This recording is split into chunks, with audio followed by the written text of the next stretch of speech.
Good evening, everyone, and welcome to another exciting episode of Kindred Lists right here at Proficiency Bonus. I apologize for our late start. I was trying to get another computer working, and as soon as I pressed go live, things did not go live in the way that we would hope. And now we've got an incoming call coming in from Kristy. I'm not sure what's happening there. That was weird. Ooh. She disappeared and it said incoming call on my Discord. There she is. Weird. So that was really... welcome, guys. We are so glad that you are with us tonight, hanging out. We got a couple quick shout-outs that we want to throw out there before we begin tonight. Once again, my name is Michael, your most humble and merciful Dungeon Master. I wish I could be humble and merciful towards that PC over there, but... I think the PC's gonna see the Sith Lord, not the... Remember last night when I said PC flying out the window? It still may happen. So we'll see. Let's educate our viewers. When you throw something out the window, it is defenestration. Michael is going to defenestrate his computer.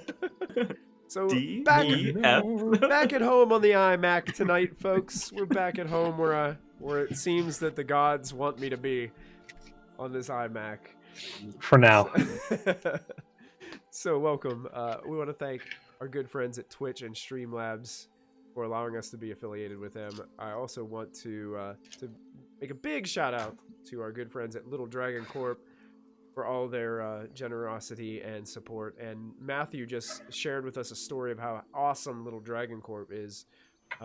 Due to the chaos of the season, especially with shipping gifts here and there, there was an order that got mixed up a little bit. But Little Dragon Corp, they came through because, you know what, they're just that awesome.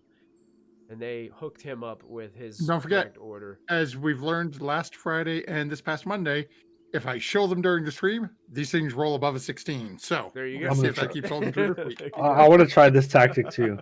There you go. All right.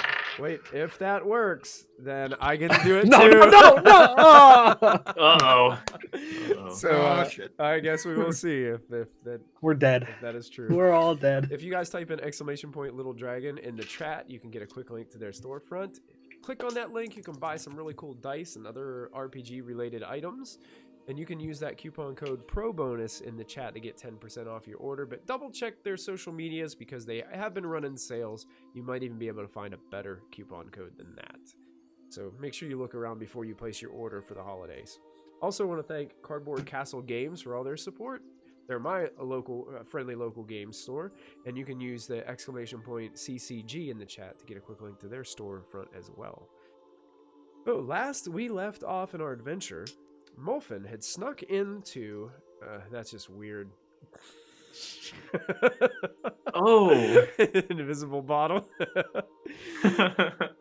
Molfin had snuck into Ashlyn's chamber, made way with one of her hairs, and used it to teleport the party to the location that he saw a while back. With Ashlyn's parents. Upon arriving at this strange mystical place, they found that Ashlyn's parents did not recognize her and claimed to have not had a daughter. With some investigative work and some failed attempts at dispelling some kind of magic that could be on them, Callista determined that possibly a wish or divine intervention might be the only thing that would be able to restore this family bond once again. You guys were taken into custody after Vix animated a bunch of candles that harassed the royal guard here at this palace. You guys were taken before the king, and the king has placed you under supervision. You're not arrested in a cell or a dungeon at this point, but you have the feeling like they're not going to let you just walk out of here at this moment in time. You guys got the moment to relax a little bit. Everybody consoled Ashlyn in this moment, and that's where we pick up tonight's episode. So the story is told, fellow adventurers. You guys, we're just going to pick up right after Ryld's little motivational speech to Ashlyn. What would you guys like to do? Molfen wants to cast a spell. Okay. What? I'm going to take a couple of moments and cast Arcane Eye.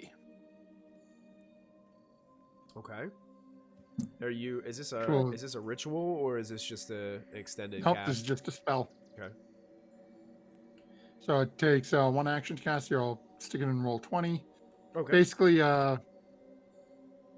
think, I guess I'll call it portable scrying.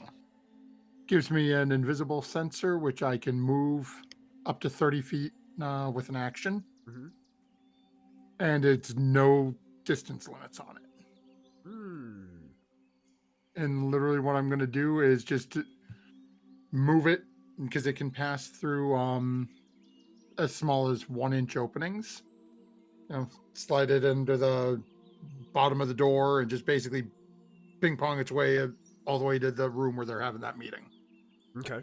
So you're gonna And then set it up in a location where I can see all of their faces, because while it only provides visual input, Mm-hmm. as long as I can see their as long as I can see their lips, I have the observant feat, so I can read their lips. Oh, so it doesn't hear, it only sees. It doesn't But- hear, it sees. So I have Person to on be the able to other see end their can face lip read. Okay. to lip read. Question about this arcane eye, and it might say this in there. I can look in every direction. Okay, so it's basically like the Google Maps car that goes and takes the pictures of. It's basically a jumbo fisheye lens. Right. Okay. That's cool. That's very cool. So now, are you able to still look around to the rest of the group, or are you just kind of like in a stasis while this is happening? It literally just dumps information right into my head. Okay. Nice. So I'm still alert and can see normally. It's basically like I've got extra eyes, which is going to probably confuse the hell out of Molfen, because this is the first time he's using the spell. That is so awesome. What a great spell. You make It's a nefarious spell. That is. So you do make your way into this chamber, which as you're moving the arcane eye closer, you can see that these double doors have been closed on the other side of this large antechamber that you guys had previously had the conversation with the king in. Your arcane eye makes its way under the door, and you can see there's a large circular table in the room. So you could basically put the eye right in the center of this table, and you would be able to just see everybody. crystal ball right in the middle of it. Crystal ball right in, and it's invisible, right? Yep. Invisible magical eye. Okay. So as the arcane eye focuses, and you're not able to hear, but you're able to read the lips of these individuals.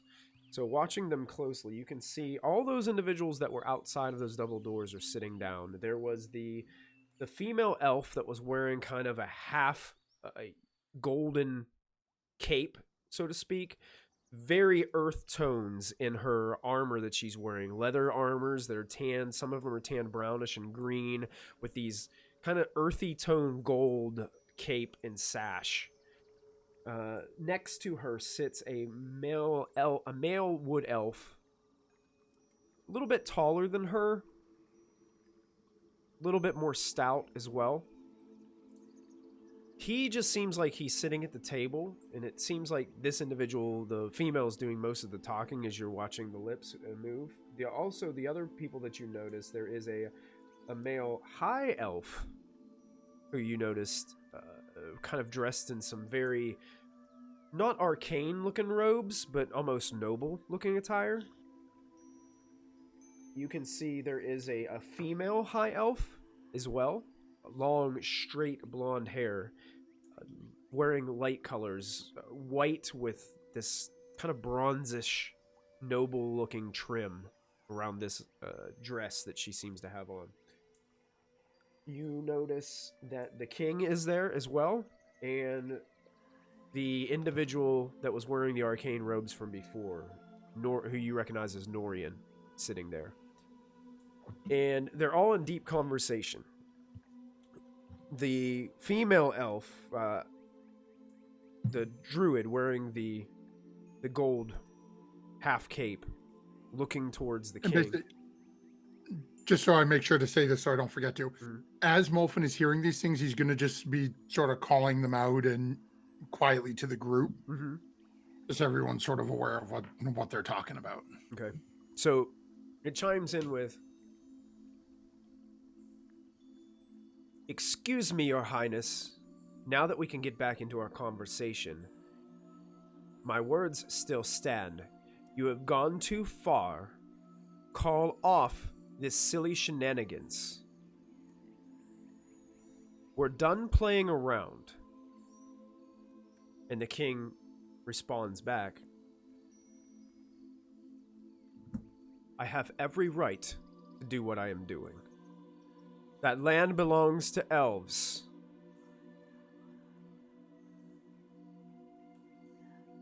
We're doing our best to restore it, but we have to get in there. Call off your brigades. Call off your animated trees. Call them all off." And she just basically barks right back at him. "Those trees protected your throne. The only reason you're here right now is because of those trees. That land, it's too unstable. You don't know what you're dealing with. Already, you have caused those lands to become festered with horrid creatures that seem to be drawn out by your stupidity. Let us do our job."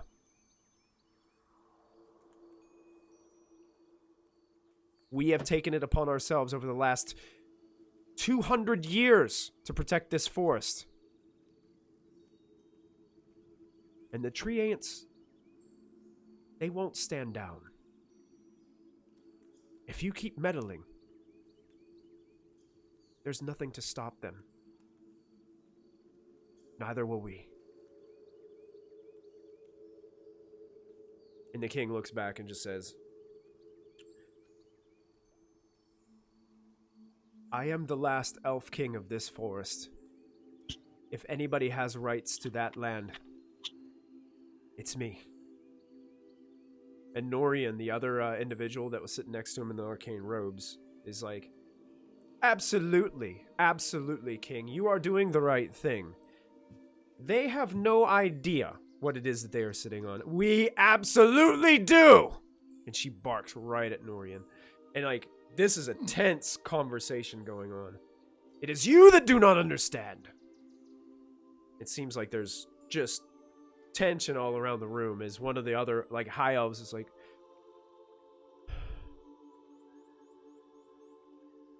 "Our forefathers would turn over in their graves right now. They could see this conflict between brethren of the same territories.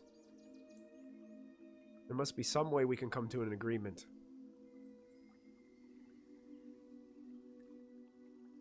And the female's like,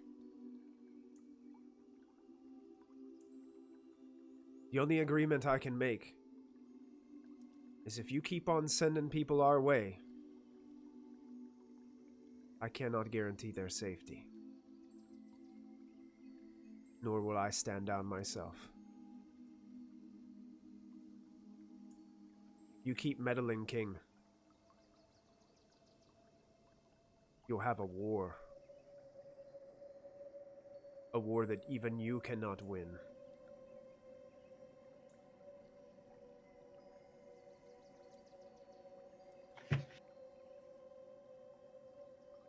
And the king just kind of stares at her for a little while. Says, "Tell Parik next time he should come himself."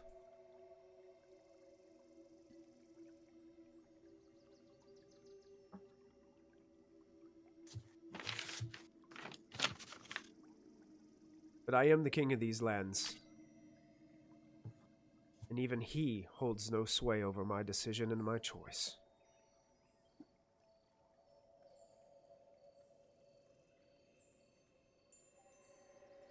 You can say that land is yours all that you want. But it needs to be back in the rightful hands of our kind.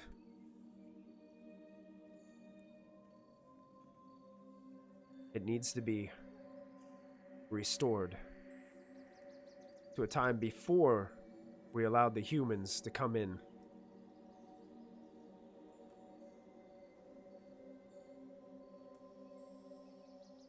Before everything went to hell.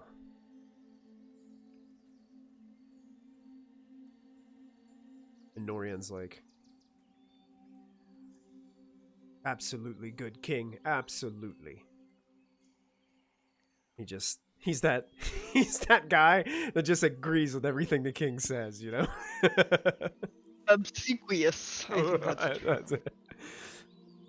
And,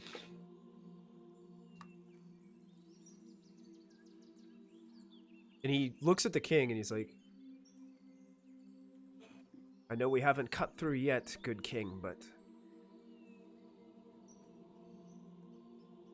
they can make all these threats they want. But I think at the end of the day, they will surrender. And good king, you will have your prize.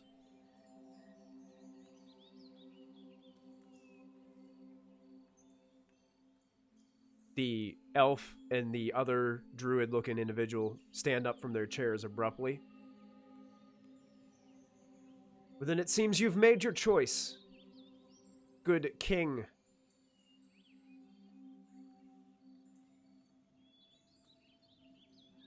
If you don't mind, I think it's time we made our way back. Because this conversation is absolutely going nowhere. And the king kind of just gestures towards the doors. And the two elves make their way towards the door. She takes one last look over her shoulder before walking out and says,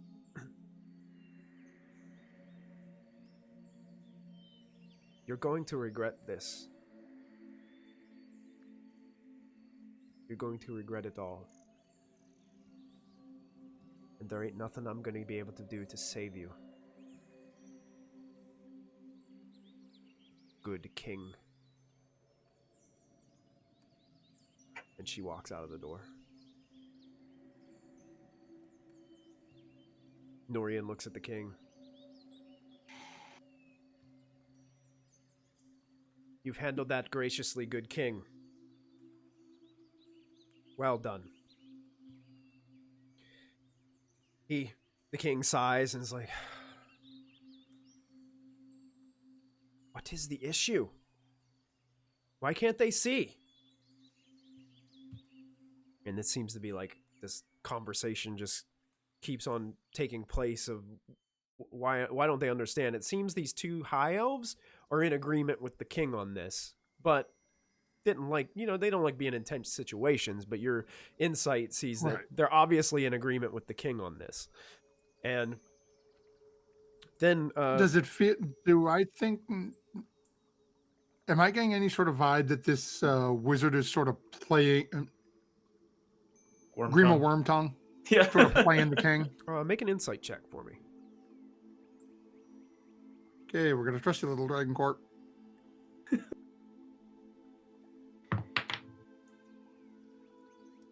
Okay, I will keep that going because that is not bad, but insight's not great for me, I don't think.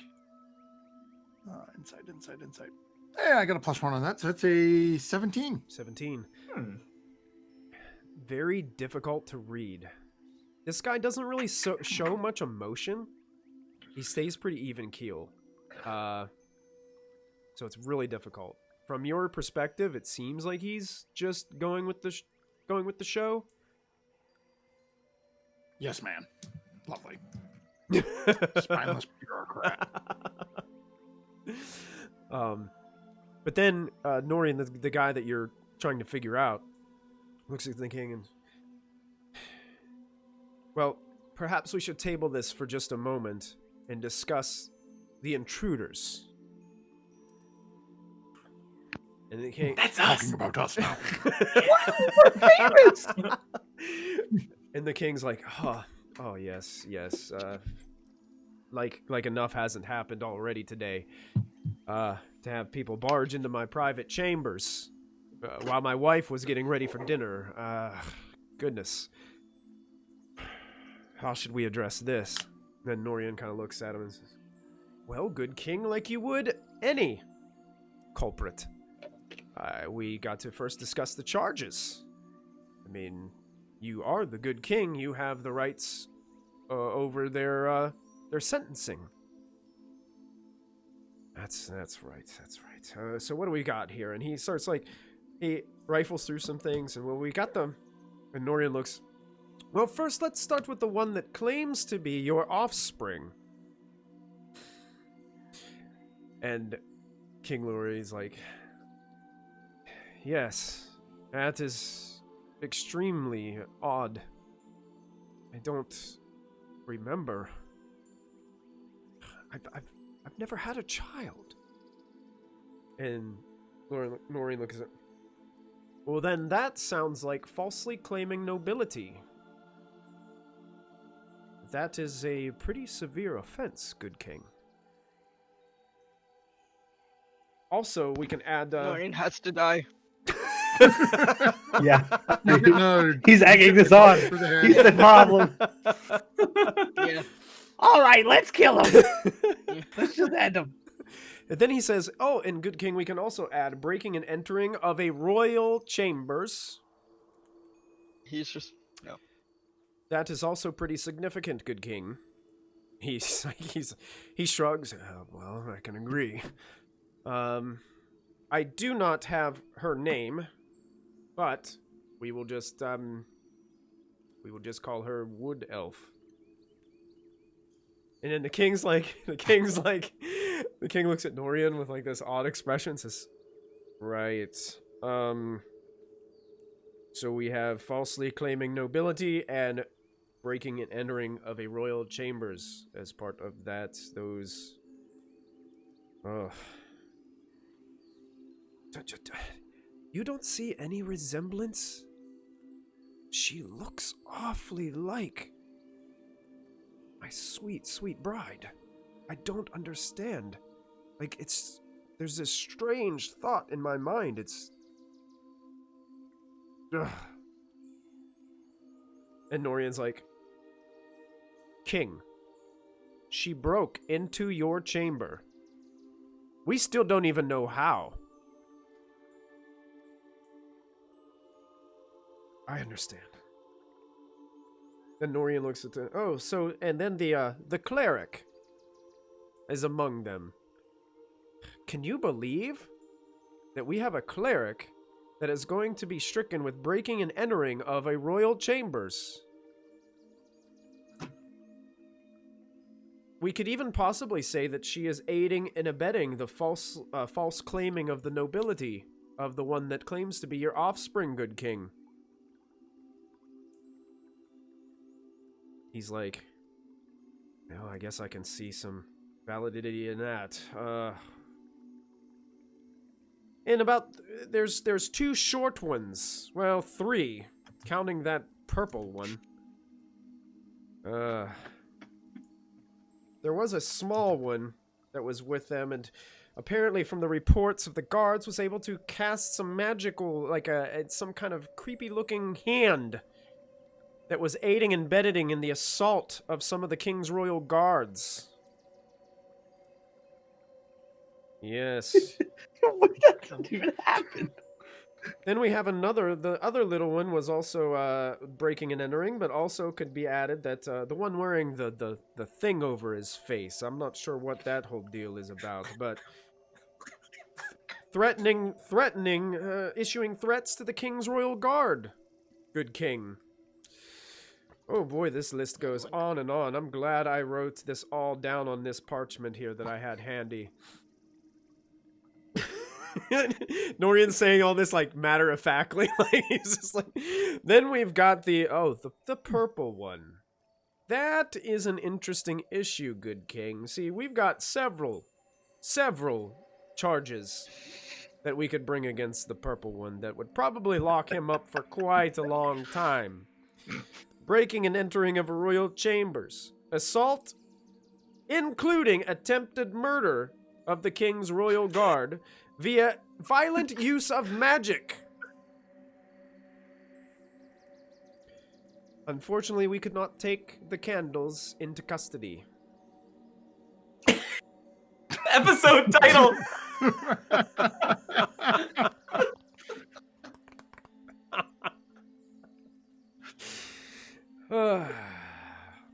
That is pretty significant, Norian. Then we've got a elder drow individual with breaking and entering of the royal premises. We have a half drow breaking and entering. This one's interesting. Holding the queen hostage and the use of magic against the queen's will. The king just stares at him. The other two high elves are like,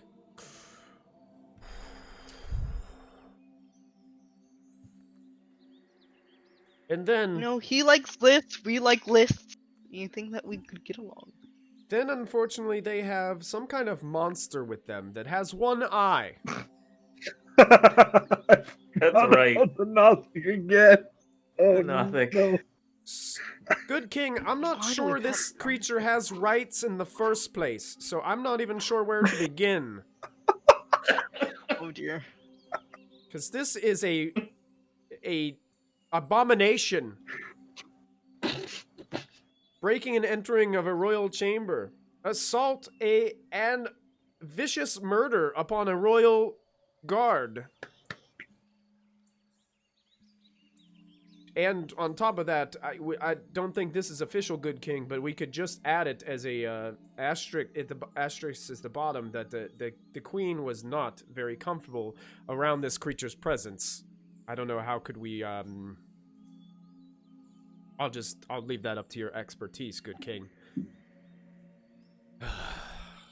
This is a mess. Ugh. Well.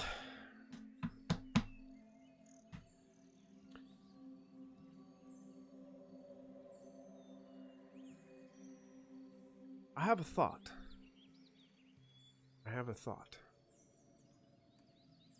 Oh, please share, good king. I'm all ears. I think you could lock them all up for, well, several hundred years if you chose. King looks and just sighs and perhaps. There's just something about that elf. Just can't wrap my finger around.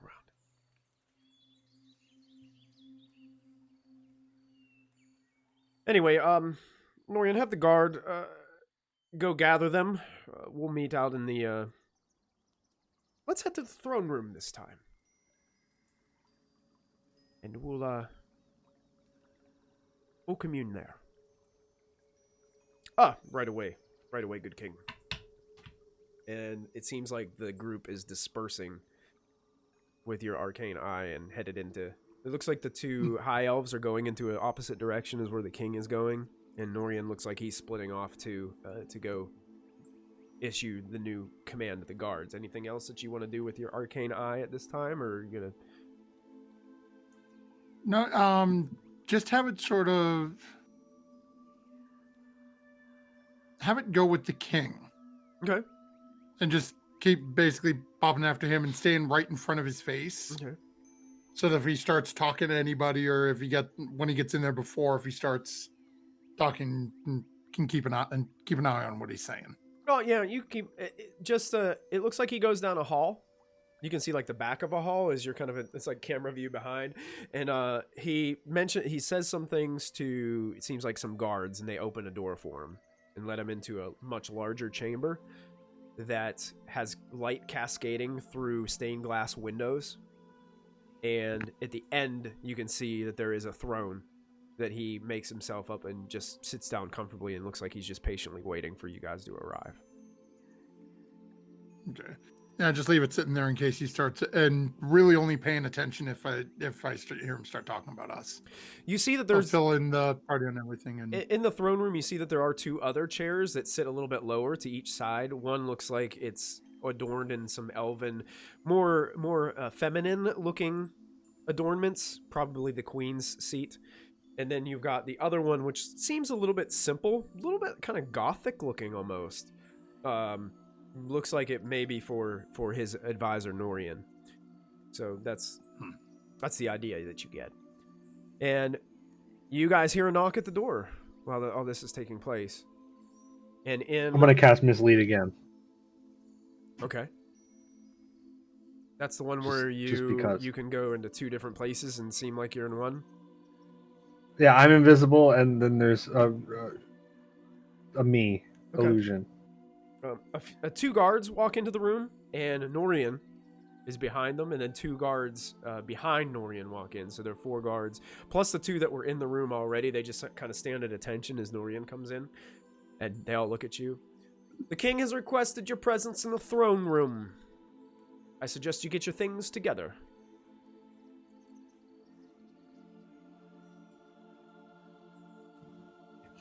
Often will look over at Ashlyn.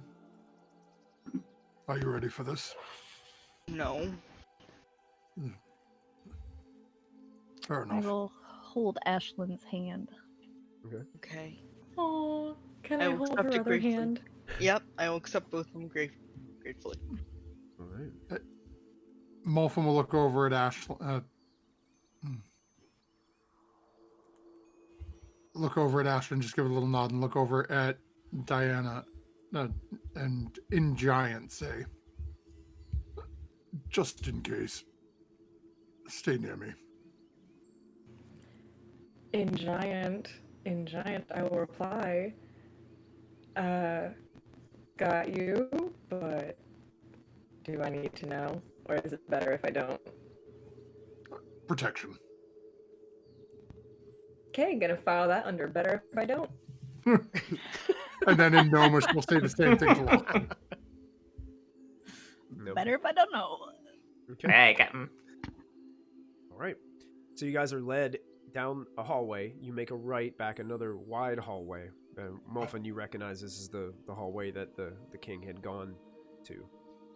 You're escorted through 2 large, decorated doors and into the king's throne room, where you guys begin to approach. Large chamber.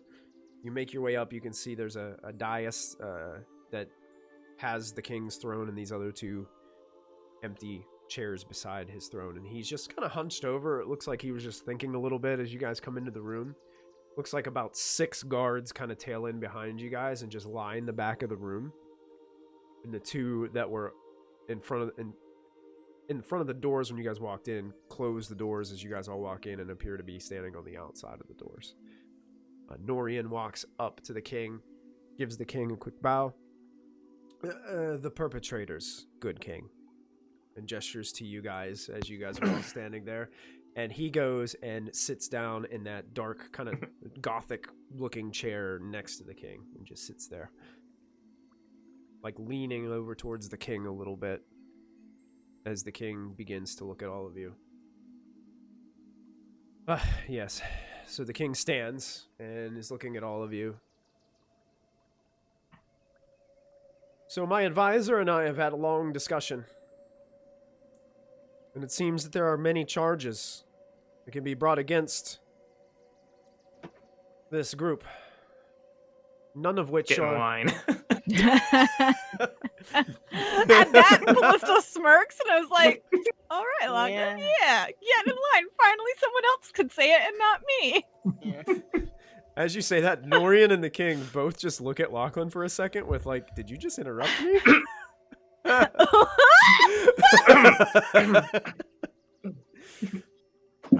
My throat. I'm gonna get Lachlan a gift for that one. That was really good. I'm really proud. So, in lieu of this situation and other situations that I find myself bound to,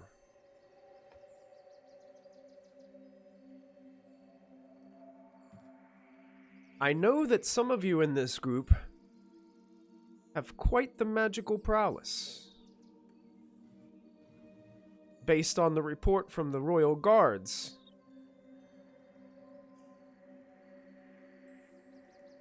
you seem powerful. Can you vouch for that? I don't normally throw this around, but this seems good a time as any, and I will put my hand into the bag of holding and pull out a bunch of just propaganda papers from the Waterdeep Press about all the bullshit we've been doing, and just scatter them at his feet. Normally, I like to keep that under wraps, but family, you I'll chime know. in and say, as you know, then we're here in good faith. We don't have to be here if we didn't want to be.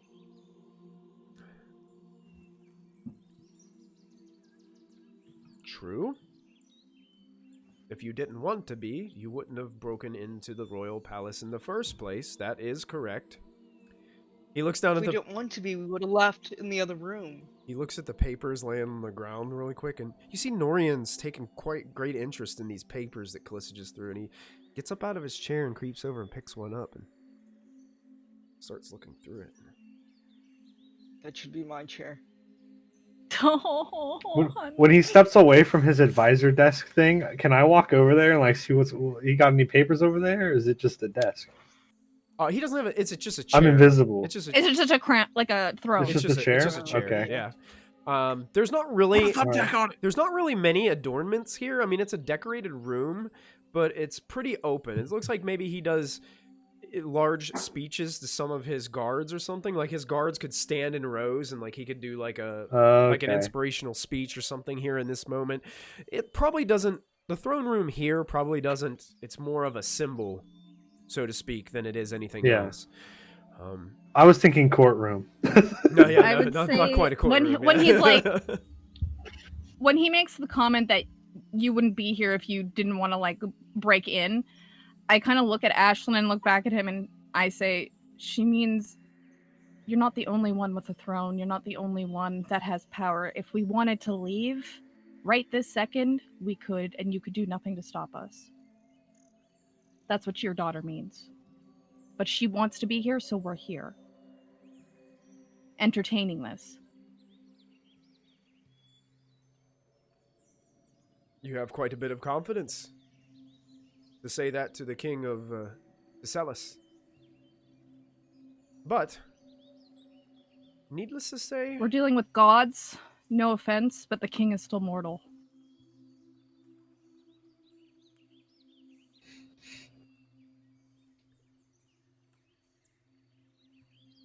About these charges. Please don't waste your time reading them out. I've already told them all what you plan to charge us with. Yeah, we already heard it. Oh, I would like to hear mine Apparently again. you've had some... I'd like to hear mine again.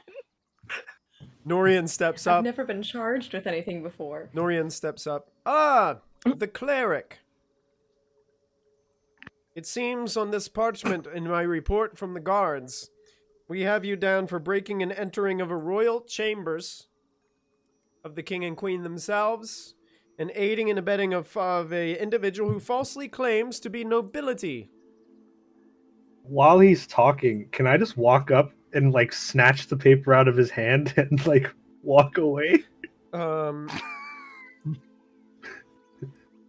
You start to walk up You're such a closer, troll. but you can hear like the footsteps of guards behind you, like rushing closer, and the clanking of like their armor and shields and stuff.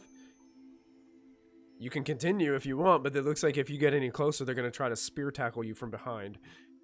No, So his he's invisible invisible. self. Oh yeah, His oh invisible yeah, your self, he invisible wants to do self. it. Yeah. I thought you were saying they could see me in my invisible. Well, they state. I can was they like, can see oh, the other part of you, right? Like they can. Yeah, they can see the- So the that illusion. part of you is Stay over staying there. still. Yes, you can take it out. Yeah. I'm walking up invisible and just like snatching the paper. Okay, make a stealth check with advantage, please.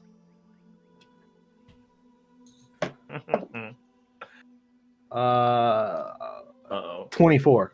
Oh. And Molfen is trying to, It's at like- the same point as we're talking, trying to make sure that everybody is within 10 feet of him. Okay. Oh, I'm not. As soon as he gets done aiding and hustle over close to aiding and Molfen. abetting one who falsely claims to be nobility. What?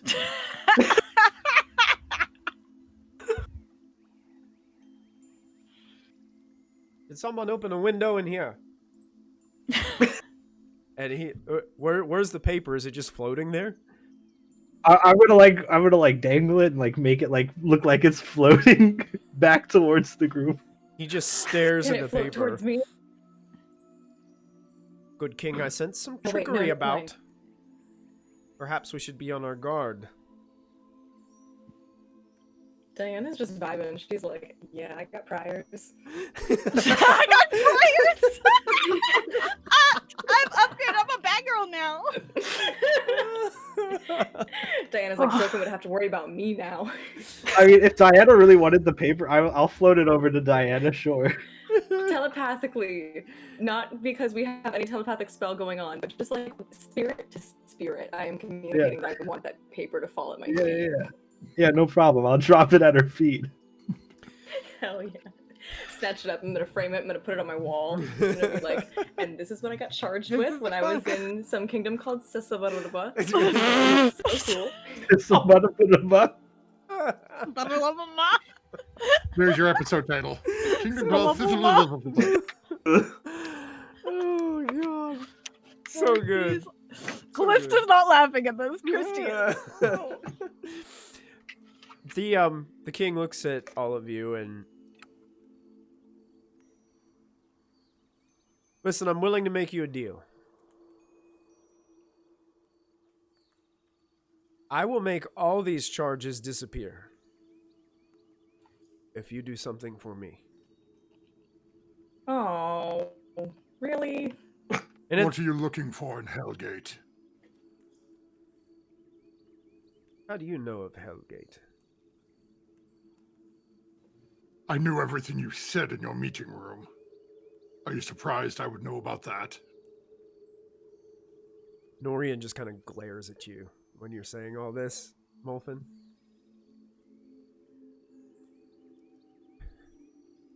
There was something that was... Just sort of ignore him, look at the king. Your wizard apparently needs more practice. The king just looks at Ooh, Norian, shots fired. looks back at you, and is just like... Listen, there is an artifact that I believe still remains buried beneath the earth at the site of what used to be Hellgate Keep. Is a shard, a powerful crystal shard.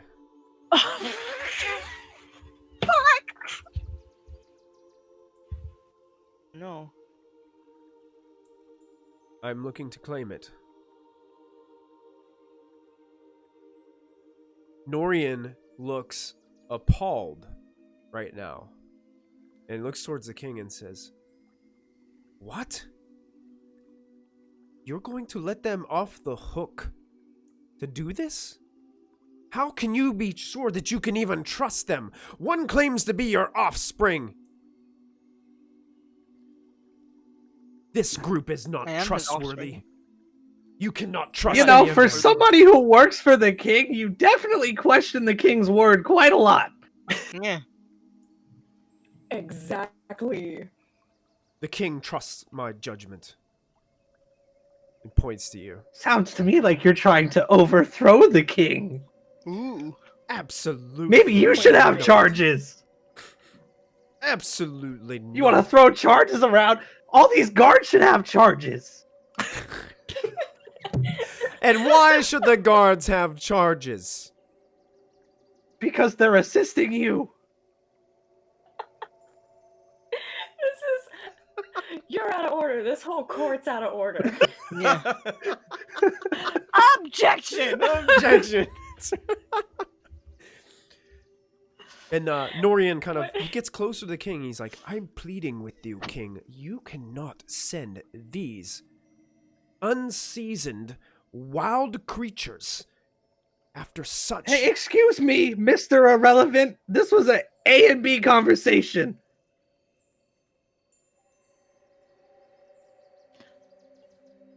What's so special I'm about sorry, this shard? I don't even know your name. You don't Neither need do to, I. that's why. Neither do I. I was clean it.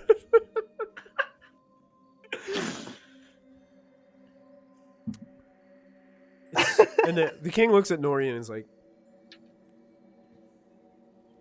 I have made my choice, and I will stand by it.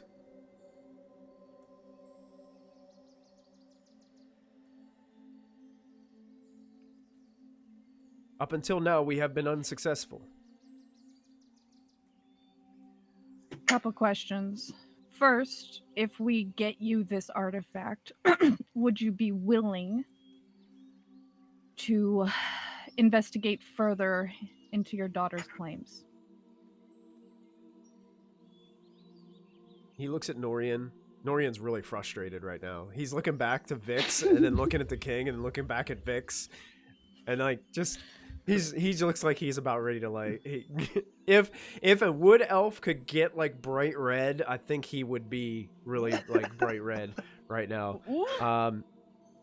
But the king looks at you and says, "For this deed, absolutely." Second question, what is so special about this shard artifact that you're willing to upset your council for?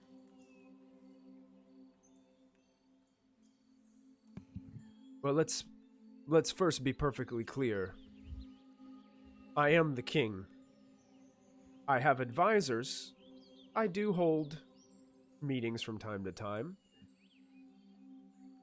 But they are not my counsel. My word is final here. It rests on my shoulders. That's not what I asked. Those individuals were here to try to talk me out of trying to discover this shard. Why? They claim it to be very dangerous. And you claim it to be what? Extremely powerful. Your Majesty, if I may interject, if like 8 people that like help you run your kingdom are saying, hey, this thing is bad, you shouldn't do that, why? What? Not to, you know, but why? Why still do that? Molfen is staring at the side of Diana's head right now, just like. You're soul bound. You've got like a bunch of other baggage going on, Molfen. I mean, he might. Who knows? He might be in a contract with Asmodeus too. Who fucking knows? I was like, really? A bunch of people telling you the thing you to help you out is really, really bad. Why are you there with it? I'm really trying hard not to metagame this, because if it's the thing I think it is, I'm freaking out. During this conversation, Molfin's head just does a slow turn towards Diana. Have you met me? I look back. How long have we been hanging out? Diana also had her memory like erased again. It's fine. We feel the need to locate this shard because it will help the rest of the elven kingdoms that have fallen because of it be able to be restored once again. See, How so? Well, currently, the other kingdoms here within the High Forest were destroyed by the denizens that got through from Hellgate Keep long ago. Most of our cities lie in ruin. Those 2 other elves that were here just previously, the ones that looked very elegant, they were from... let's see if I can pronounce this right. Shilroya? Shilroya? Is that how you pronounce that? It's on your map that you guys are looking at in Roll20. Shilrua. Shilrua? Shilrua. Chilrua. That area was almost completely destroyed by the overflowing amount of devils and demons that spread across the high forest. We believe that the magic of the shard will be able to help us.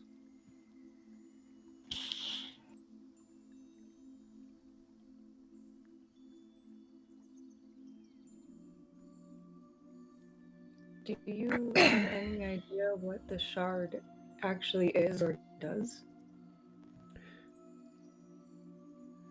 Norian has been studying as much as he can on it. We know that it has the ability to nullify magics. We're hoping that maybe it could nullify the terrible remnants of magical forces put upon this land, even possibly perhaps.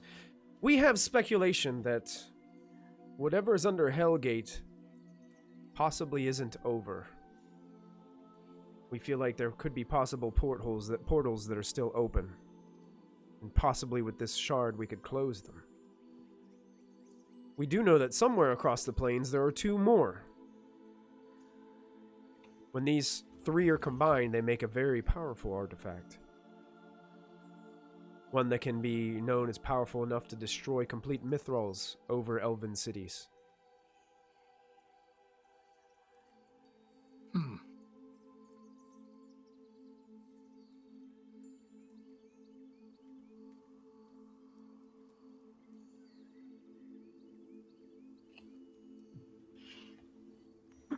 Okay.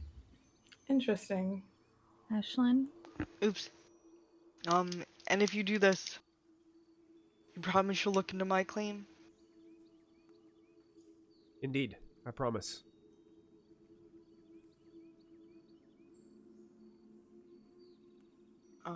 I'll turn to everyone and say, this sounds really dangerous, and I know what we've been through, but you don't have to do this with me or for me. Molfin's gonna walk over and sort of put his arm, around her hip, realistically. Yeah. I've been to hell once for a member of this group. What's wrong with going and looking in the front door again? I run up to Ashlyn, and I wrap my arms around her, and I just say, you know that I'll follow you to the ends of the earth, so it's no question. You're a family, Ashlyn. And this is yours, so we'll do whatever you need us to do. Go snakes! Go snakes. I mean, you guys gave me a bunch of stuff, and like I'm indebted to all of you, so I have to really go wherever you guys go. I mean, the 5 of us are like, we're a family. Family. And Vix is like, I owe y'all money. I've only known you for like a day, maybe 2. No, you are also But Vic, Molfin's charge, so you are in this too. You must remember you are with me now. Yeah, I have to You follow will. you too. Yes. Yeah. You and Silva, Oh, the God. 2 generals. Ooh, he promoted. I have more questions about that. He promoted them from minion to general. Wow. I am a general now. Do I control people? You will. Do I have a unit? You will. You will have All right. multiple units. That's a lot.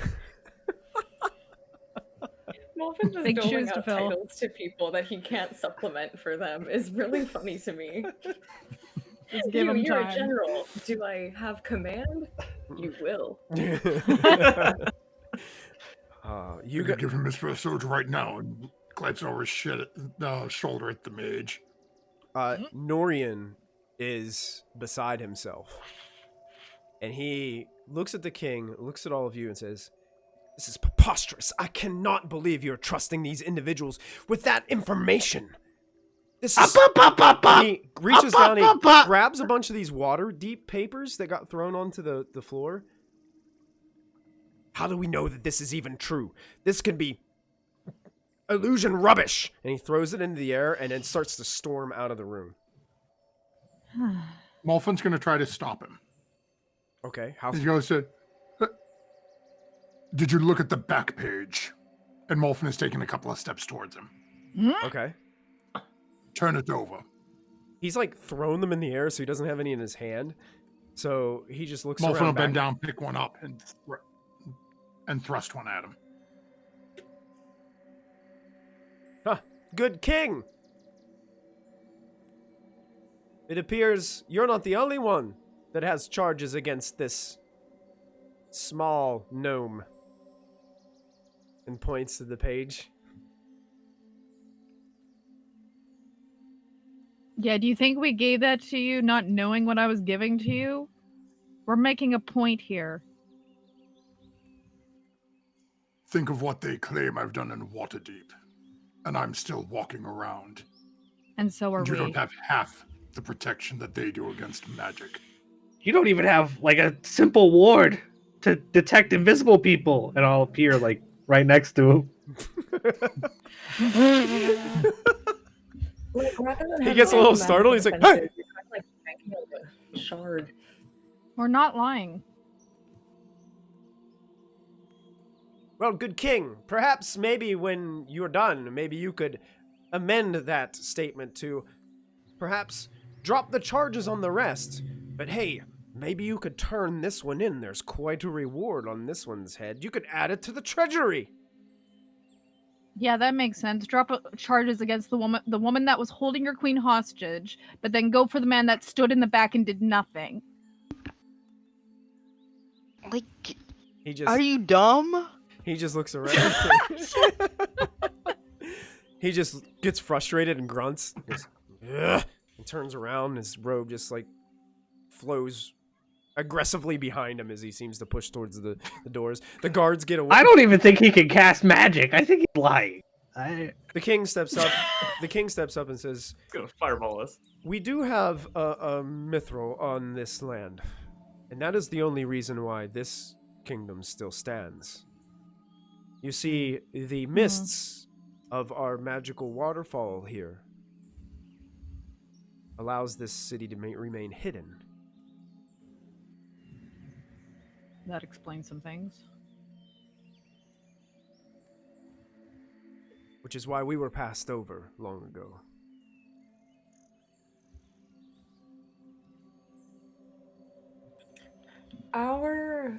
Our home, me and Ashlyn's home, had a mythal as well when it was attacked by those demons, right? Yeah. That was what the demons were. The demon presence Trying to get. was getting rid of the mithril that was protecting your lands, which is why Yeah. the forest was dying and getting the like turning into the way it was. They're basically siphoning the power off of it. Yeah, they were siphoning. Yeah. Right, just out of siphoning it character, in. making sure that I'm not drawing the wrong Nope. connections. That No, is no, connected that's to that, correct. right? Yeah, Okay, that's very perfect. correct, Okay, yeah. cool. Nice. I followed the plot. Yay. We could do the same thing here. We have that piece. Yeah. At that point, you guys hear a door open from behind the king's throne. And then out of a darkened hallway behind, you can see the queen steps into the room. It appears that she finished getting herself ready. She has her hair kind of braided behind her. It looks like she's been crying. Like, it seems like, you know how when you can just tell somebody's been crying? Like, their eyes are a little bit more bloodshot. They've got these little marks that kind of come down their cheeks. No tears are visible, but you can tell they were crying recently. And she walks up to the king and just stands really close next to him, and he puts an arm around and kind of pulls her close. And she just is looking at all of you, but Ashlyn, you can see that her gaze is just fixed on you.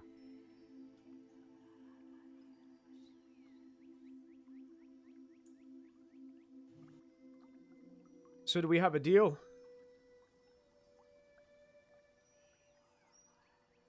That's what your daughter wants, so that's what you're getting.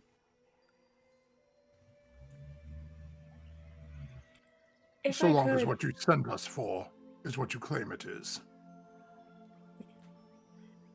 Also, if I could, I feel like maybe we should line out exactly how you intend to investigate Ashlyn's claim when we get back.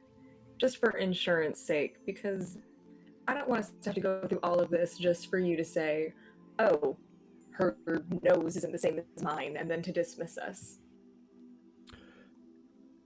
Well, I guess the only reasonable thing would be to investigate any current other members of what she believes is her family. Do you have... Guess that would be Grandma. Gran. Oh, you Yeah, have a Gran. grandmother. Oh. Yeah, I haven't talked to her in a while, but we could ask Gran to come here. That could be a good place to start. Would anyone at the Grove, else at the Grove, know them? We could... Would your mom know, Diana? Your mom would know My- my parents. That makes sense. If they were from the same forest, we grew up next to each other, next door neighbors. Yeah, my mother would know them. Yeah, we'll call moms. Well, looks like we have a good place to start, then. I can get Nori in on it, too. I don't think that's a good idea. Do you have someone I else that don't you know. trust? I don't trust him with her. What- Specifically looking at Ashlyn, I don't like how he's treated Agreed. her so far. What about Diana, that Sky Woman's name? The ruler, the pompous one. Or the one we don't like. Oh. Or Pompous one. Oh, yes. The woman who was in charge of the village, yeah. Would she not know Celestial. her own Celestial, yep. citizens? Celestial. Lady Celestial, yes. Mhm. Perhaps perhaps a reintroduction is in order. Yeah. That would be another good one. That's another. She is not directly family. She is a ruler of an elven city. This way, it is not someone who has anything to gain by potentially lying to these individuals, as they seem true. concerned over. Yeah, that would make a lot of sense between the three of them.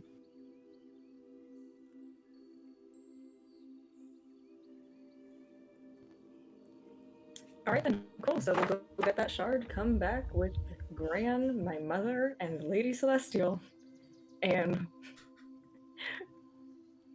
that's a plan. Michael! Damn it, Michael! Great, all we have to do now is kidnap another ruler. Callista, you can do that, right? Oh, Who yeah. is kidnapping Lady Celestial?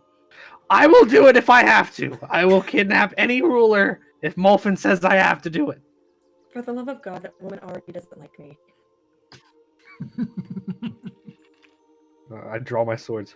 We Who don't am I do kidnapping? Well with rulers, come to the conclusion out of character. The dumpster fire may have I haven't problems been with able, I haven't been able to draw We a have straight line problems in with my head. authority. We are the authority. Yeah. Uh, All right. Hashtag Molfin goals. What would you guys like to do at this point? What time of day is it? Do you think? I think you guys woke up and then teleported here? Is that what happened? Yeah. So it's probably not... I mean, like before noon. it's probably before lunch. Yeah, I mean, the queen was probably getting ready for lunch or something when you guys kind of barged in, so... So what do we say? Are we off to hell? Yeah. What do you know of the place? Do you have ideas on where exactly this artifact is located, and what exactly are we looking for? How will we know we have it? Oh, trust me, I'm sure that you will know it when you see it. All right. The problem is, we haven't seen it for ourselves just yet. Have you had any scouts in the area? Do you know what's holding the? The problem Keep. is the forest around the dell is quite treacherous, corrupted. Not to mention that the treants, who believe that they are protecting those forests and lands, are in opposition to what I'm trying to do. I've sent scouts. Some of them don't return. Some You of know them... the wonderful thing about trees? They burn. You're like friends with the druid. Or we just use Windwalk and fly over there. Yeah, Sneak guys, by. listen to the druid. I'm sure. Oh, that's right. You weren't in the meeting where the druids were threatening to murder anyone who attempts to go in there and declare all-out war. Well, Druids then killing for trees makes sense. No, druids bringing trees to life to kill for themselves. Yeah, that's a People bit get selfish. mad when I do it with a body. No, that sounds a bit selfish. If they're just rising them to... Yeah, anyway. We'll just go above. It's fine. We don't need to even deal with them. We'll just go straight to Hellkeep. Or Hellgate.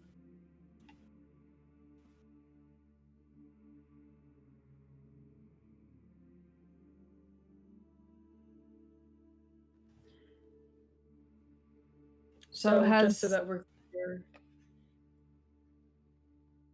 we're going in there with no scouts, no information on what we're facing, Apparently. no idea what the artifact looks like, Apparently. and yeah, improvisation. we just- great. That's what we're best at. Yeah. We know it probably leads down to hell, and given that at least two of us are on first-name bases with the ruler, seems like we'll be in pretty good shape. At least it's not a Tarask's heart, you know? Yeah, it could be worse. Yeah. I mean, that wasn't really that bad. It was kind of bad. What are you talking about? Half my body turned all snaky and tentacle. Yeah, that was Yeah. weird. Would have been I very mean- helpful. I look over at the king in the midst of this He's listening to our conversation. Like, remember when your arm turned into a tentacle and we were in the Tarask cart? He's like, hello. What's his reaction he's to the kinda just- wacky reminiscences? He's just sitting down, like he's not really trying to listen in on your conversation, so he's probably just getting bits and pieces of it, the parts that you guys are making loud enough for him to hear. He's kind of just giving you guys some space to talk. Oh, is And that then when I is lost that is that the myself, symbol for that from now on? It's just... Yeah.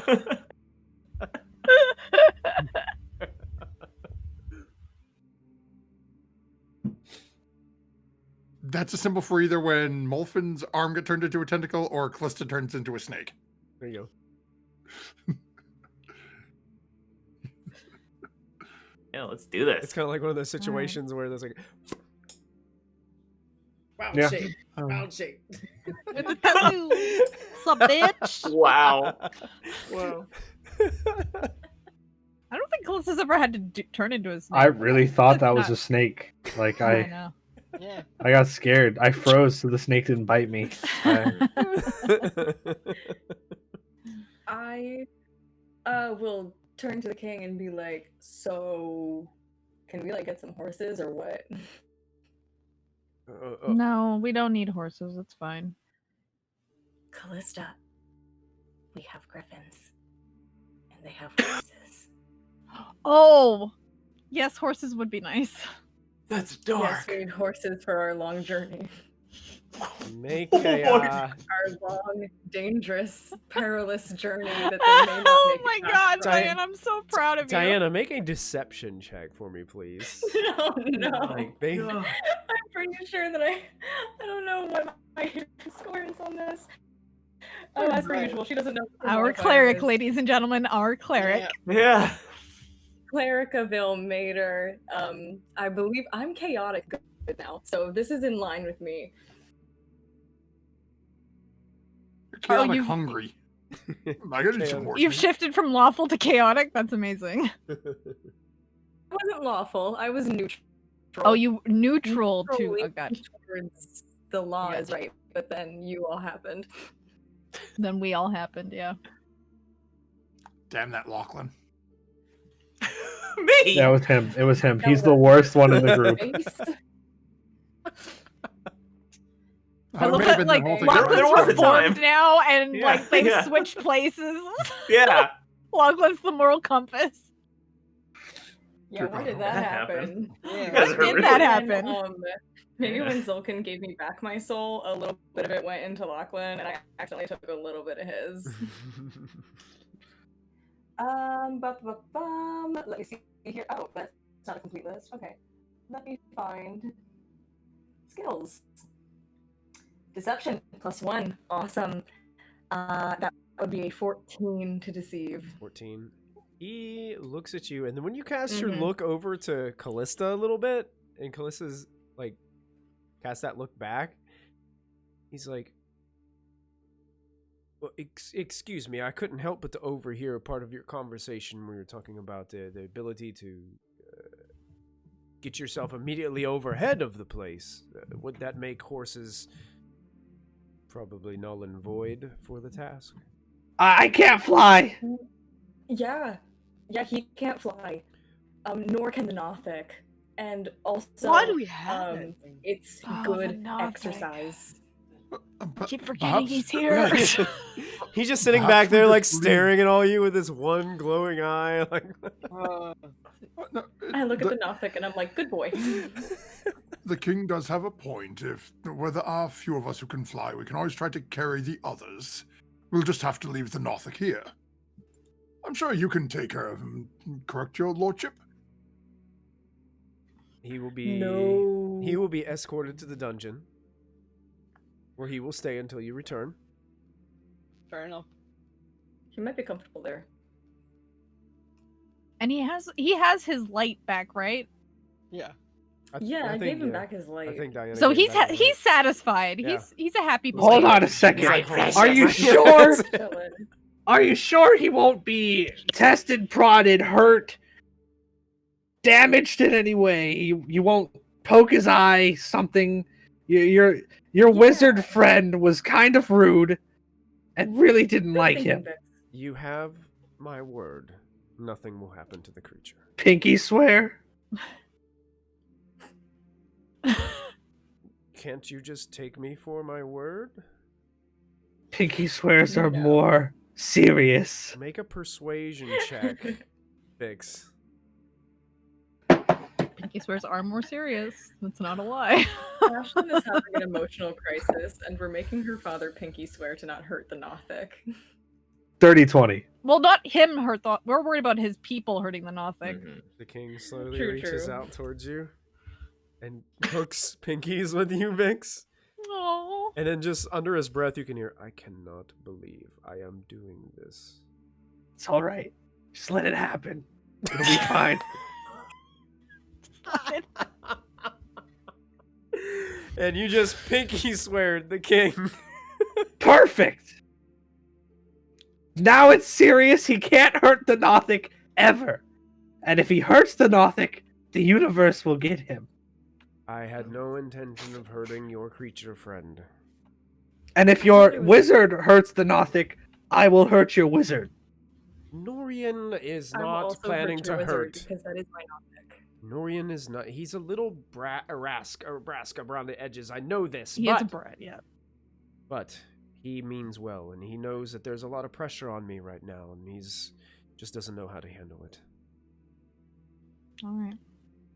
I trust this I guy. will- He pinky swears. In Giant, I say to Molfin, I am having flashbacks of a certain king's daughters. Mm. Often look over in Giant and just. Mm. Yeah.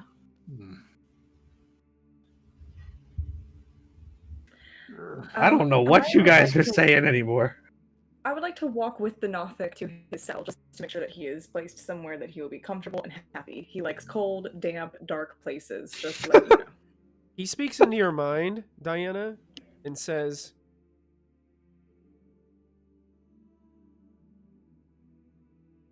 I will not go. They will not lock me up.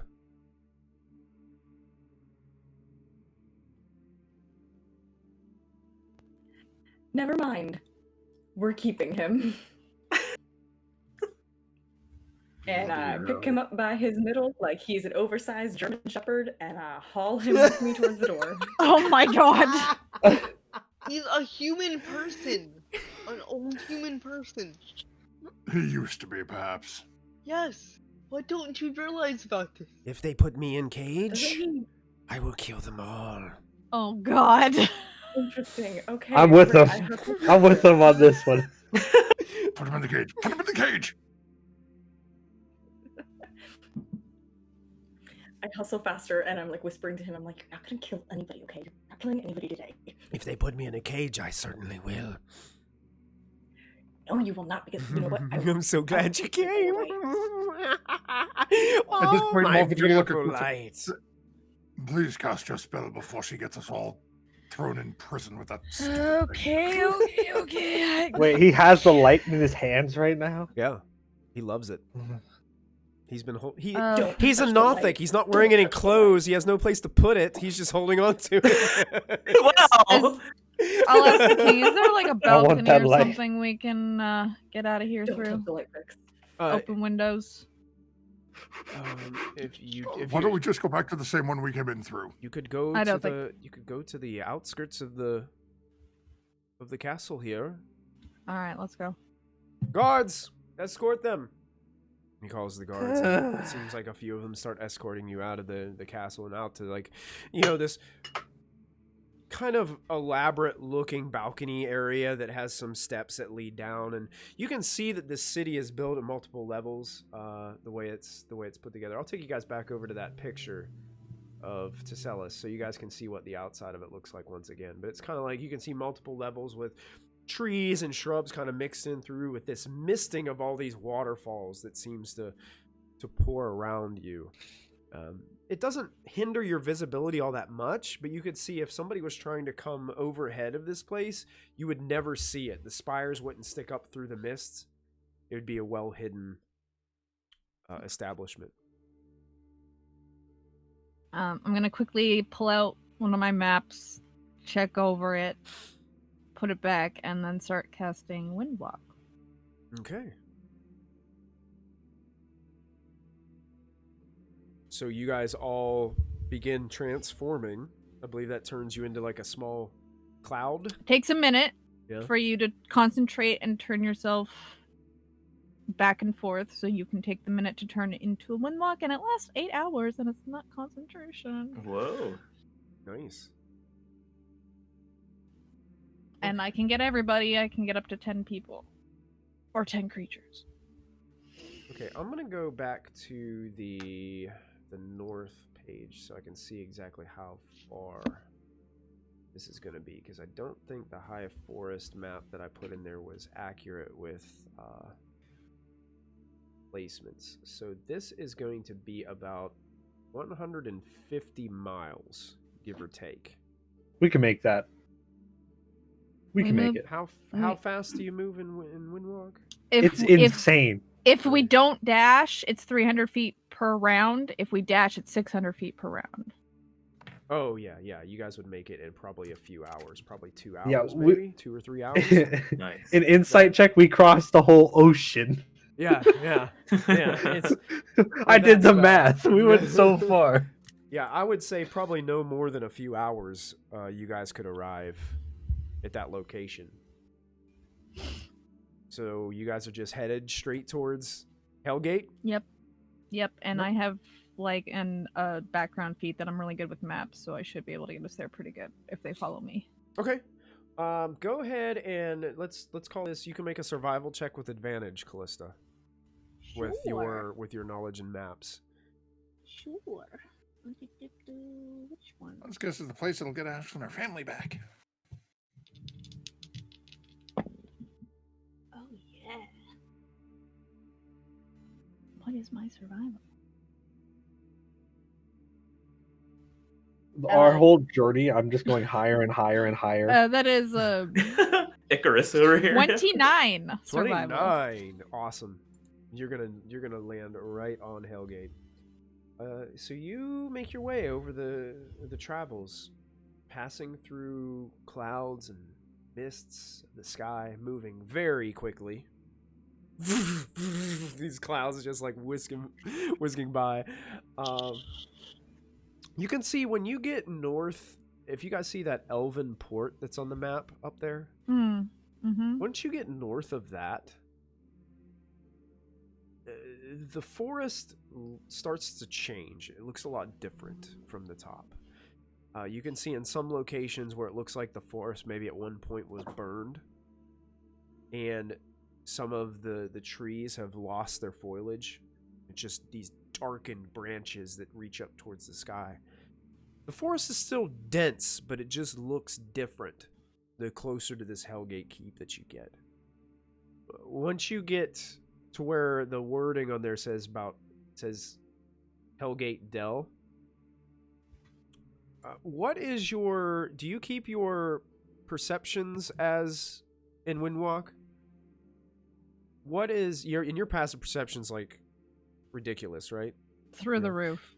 You recognize something within that forest. As you look down, you can see there is a small camp set up. Okay.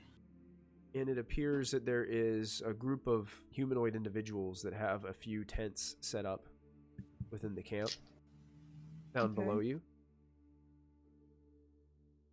But from this high in the sky, that's probably all you can tell.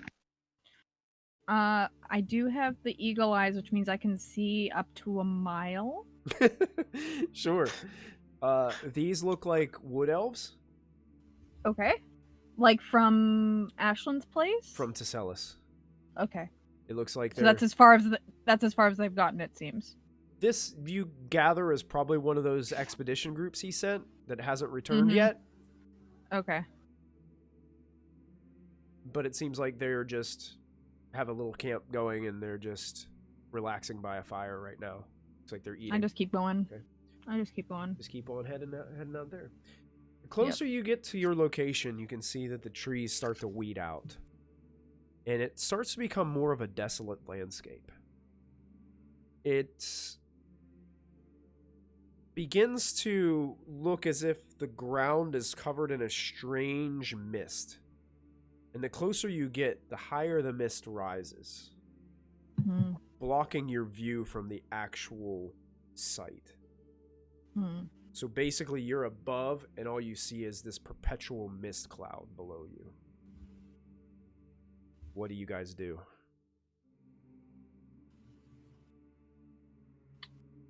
Are we pretty sure we're over the top of it? Callista is. Yeah, I will just kind of like herd my party and then go down. Okay. So all of a sudden, like, you do the whirlpool, and it starts to drain. Yeah. Can we Well, cast we're falling spells in this behind her form? straight down. No, you cannot. You can't do anything but fly in this form. We have to take a minute to transition back. And we have to even. take a minute to come back out. Okay. Yeah, so Molfin's going to chase her right to the ground, right into the mist. Okay. So you guys start to head down. Okay. As you make your way down, you begin to start seeing shapes.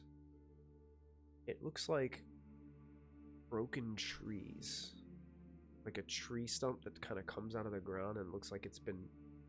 Imagine like a large tree that's gotten struck by lightning. You start to see these little shapes that are kind of coming around. A lot of this mist is just rising from the ground. You have no idea where it's coming from or what the source is, but it just seems to be just seeping from the dirt. There's no grass. It's just dirt. Dark brown, almost black in appearance. And as you set down, it has a very soft and warm feeling to it. Are you guys coming out of your mist form? Does it look clear?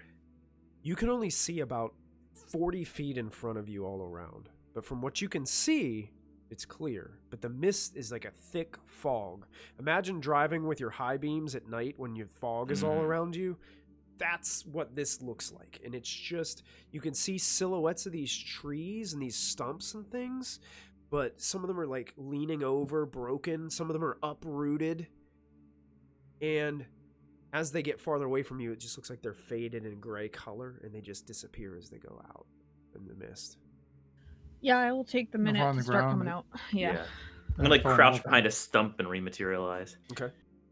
Still actively perceiving as I do so. I rematerialize behind next to Ashlyn, wherever Ashlyn materializes. Somewhere between Ashlyn and Callista. Somewhere over Is my Nothic a cloud? is your what? Your Is my Nothic? Nothic a cloud? Yeah. He could be, yeah. Yeah, he materializes next to you. Okay. He followed you. I materialized next to him. Okay. Something tells me What the- Riled materializes next to him. Yeah, Riled materializes next to him. That's right. So yeah, you guys materialize there. To your right, it sounds like a distance off, but you can hear something that sounds like like a hard slamming sound.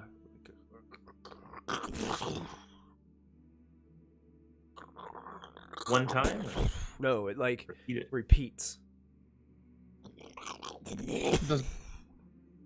Does it sound anything like some of the giants we heard moving around slowly, like footfalls? Make a perception check. I'm just gonna activate my detect magic as we go, just in case. It's 30 feet radius around me. Okay. Sounds like it sounds like something. Sounds like something Beats heavy. the bully. Sounds like That's something. it. Could be. Potentially. I It didn't show the rocks. dice first. It didn't work for me. Okay. Detect magic doesn't. It picks up this faint aura, but like just Like in the mist? just from everything around you. Like just this land Ooh. itself has a strange aura about it. It would be the same school as like teleportation magic. Oh. I will What relay school that. is that, Matthew? Conjuration. It'd be conjuration. Yeah. I will relay that to the party. Hmm. It's like permeating the area. Are we in like the veil between two planes or something? Or We could be. Right, you can conjure a lot of things with conjuration magic. Shall we Yeah. remove the temptation? All right. Well, If you are concerned about it, I can, so long as everyone stays within 10 feet of me, I can make it so that no magic can affect us. for how long? Anti-magic An field. hour. All right. The telekinesis thing too, or I think Not that if we're... cancels it out. Yes. what if we need the magic to affect us if we're gonna find what we're looking for? Oh, I can step stay- outside. I can Step step outside outside. the 10 feet, and then you guys stay within the 10 feet. If I'm detecting magic and he's anti-magic, like two different radiuses, so we know what we're dealing with. Or do we wait until we find some sort of an entrance? Because that, I think we should find the entrance first. We definitely need to find an entrance. because you said it was underground, and Right. this is a rather potent ability. I can only Yeah, do then it hold once on per to it till we absolutely need it. If we need to like dispel traps or anything. That's a good idea. I will hold my detect magic up then. Callista, that banging sound sounds Yes. to you now like it's getting a little bit closer to you as you guys are talking. So it seems like it's moving towards us. Seems like something's on its way. It's getting We closer. should go. I Yeah. hold wall of fire. You're holding wall of fire? Yes. Okay. And if this creature comes within my range, it looks hostile. I'll set a ring of flame around it. Okay. day. Callista, should I just throw a dot that direction? Sure. We're gonna have to deal with it if we don't unless we sneak around. Lachlan could always Good. sneaking is So- good. Moltman's gonna pull out his focus, and then through the crystal is gonna cast a firebolt over at the thing. Well, actually, do I have any idea how close it is? With your perception check that you rolled, probably not. So Molten Alright. is just gonna pick that direction and randomly fire a firebolt. Okay. It's only gonna go 120 feet. Could I point in the flare. direction? Yeah. Well, you I'll guys. point. It's loud enough that you can all hear it, but you can't see anything. So it's Yeah. So it's beyond the 40 feet of it's sight. beyond the 40 feet of sight, but you're not really sure how much farther. All right, Mm. hold for a second, Muffin. Then, if it's that far out, I didn't realize it was that far out. Lachlan, do you think you could sneak over, or do we want to separate? Because if you sneak over and you can't sneak back if you can't find us. I can send a something over there. Can we do the telepathy thing and then we can know where each other is? It would take 10 minutes. I don't know if we have 10 minutes. I can We do can know where it. we're definitely going. act after the fact, but Alright, Lachlan and I'll go first. The thumping noise stops.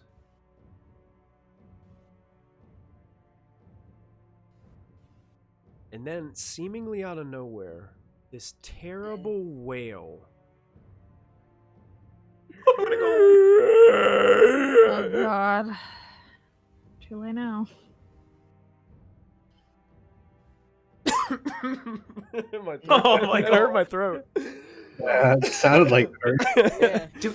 Do we know what we're looking for here? Like, do we have a general sense? Should we be going north, south, east, west to get to this? The thumping begins again.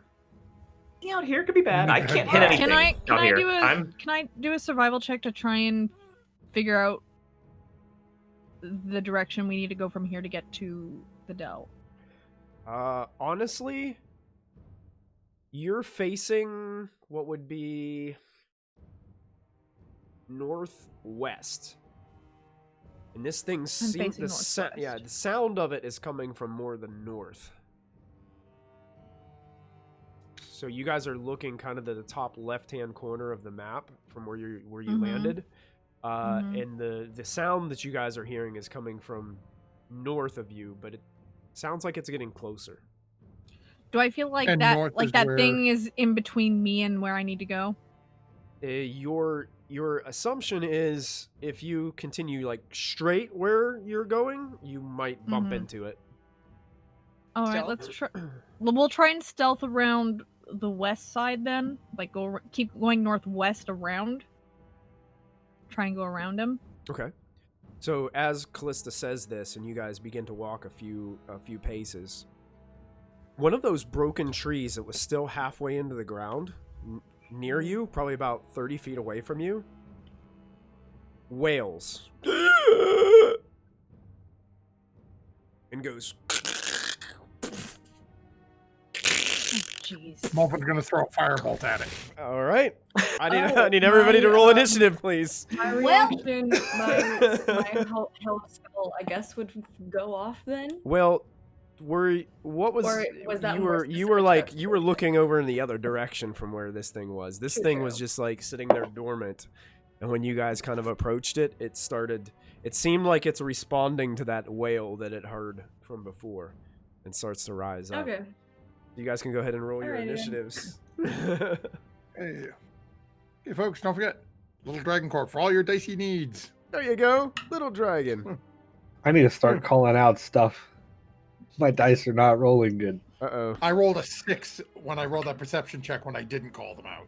oh So let's see if we get lucky. 17 here. Nice. Not that I can do anything in the miss. 11. 21. At least I'm in double digits. 9. 18. Little Wow. Dragon, I love you. Should I roll for the Nothic?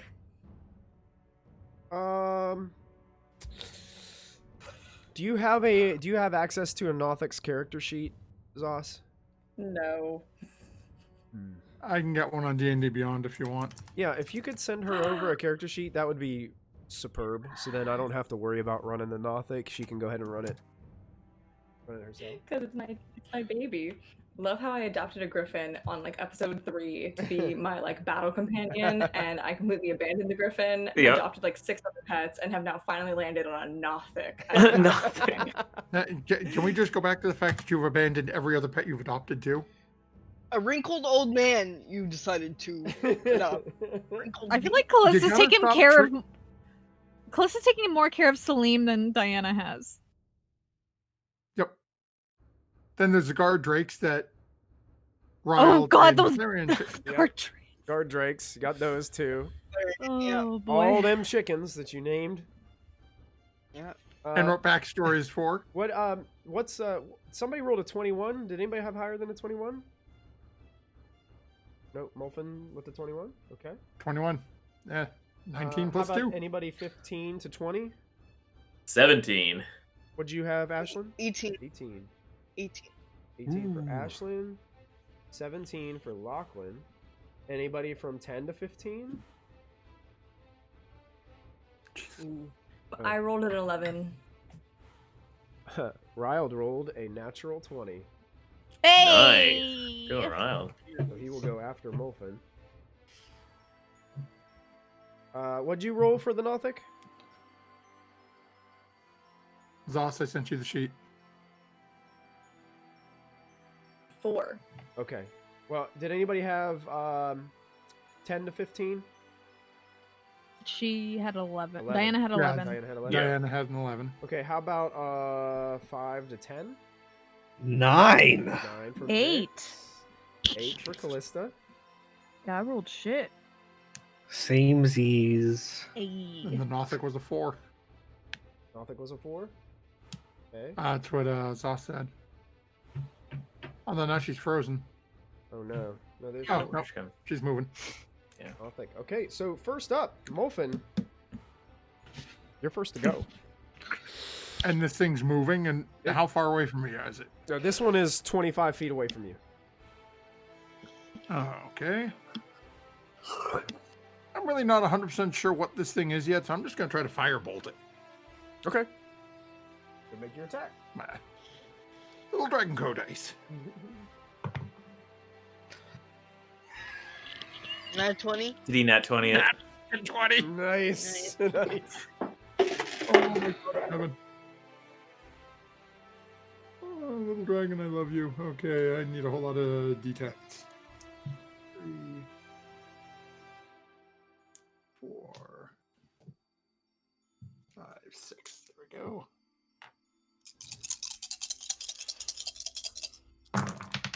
That's a lot of dice.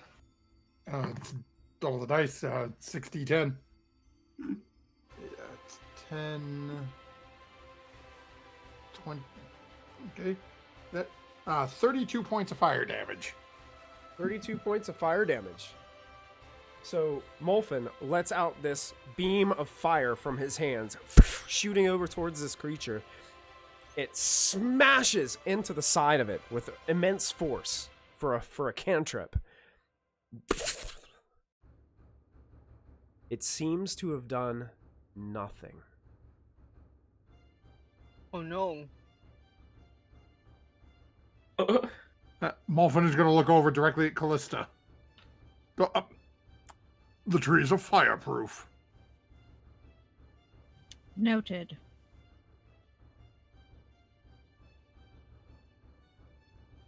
I wonder if they're smash proof.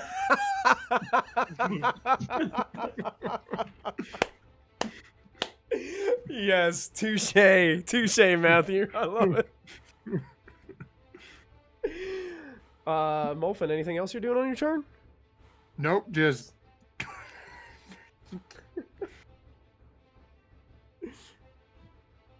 Molfin watched this beautiful, perfect hit. And it's like, crap.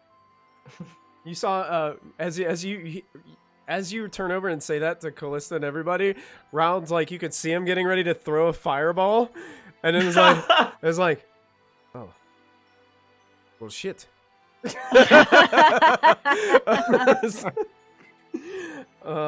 He is going to go ahead and use a spell.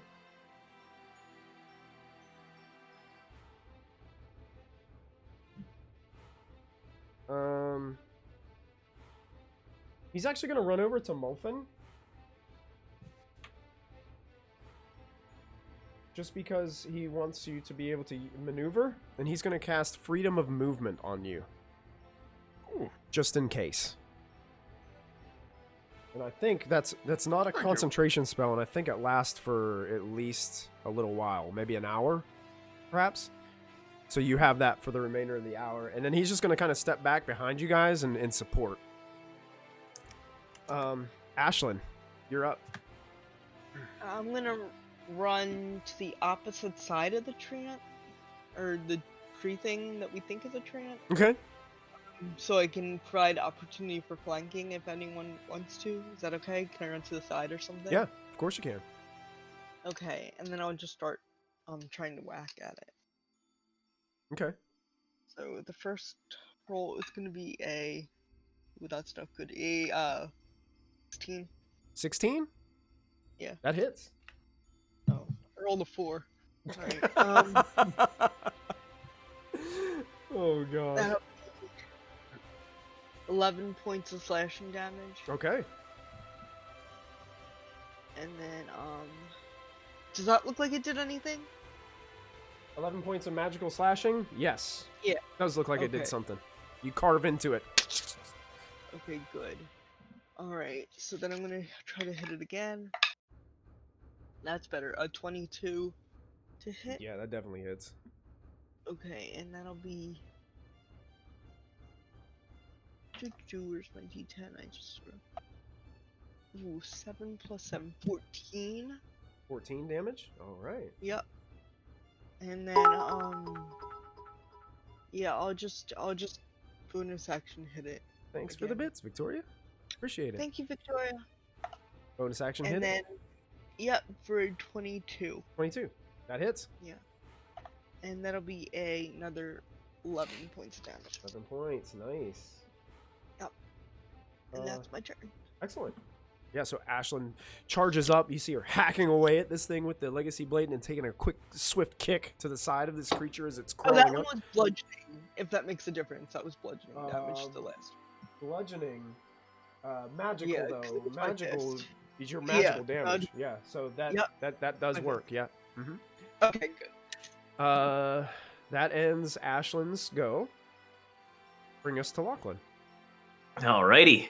Oath bow in hand, I'm going to do some target practice against this wooden target. Okay. Regular attack with the under oath bow. I rolled a 26, which I imagine hits. That does hit, yes. Sneak and attack because I have been Ashlyn- allied. Yeah. Yeah. So we take a. Okay, so this is 30 sneak damage and 8 magical piercing because the oath bow is magical. Very nice. So 38 total points. Yeah. My gosh. As it sticks into the tree. Yeah. Yeah, you can definitely see the wood splinter as the arrow sticks into the side of this. Terrible looking monstrosity that's just like, ripping itself out of the ground. Anything else, Lachlan? I think with my bonus action, I will pull out the dancing blade and sort of activate it. Activate, get it ready. On your bonus action, doesn't it get to move and strike? I thought we had determined that it did if it was in range. It does. I am going to keep it nearby for now. I don't know what's going to be popping out of where. Okay, you got it. Diana, that brings us to you. And Vix is on Alrighty. deck. Seeing how the fire didn't have any effect, I will run forward with my magic mace instead, and take a swing at the giant tree. Okay, sure. You rush forward. Are you getting on the opposite side of Ashlyn? Yeah. Okay, so you sure. can make your attack. I will flank with Ashlyn. You yes. can make the attack with advantage. Yay! Because that was like a 12. A 12. Oh yeah, go ahead and roll your next attack there. Slightly better. That one was a 14 plus is something in the 20s. Yes, that hits. 22. Yay! Alrighty. I'm just gonna do the 1d6 plus 3 and won't do nothing else.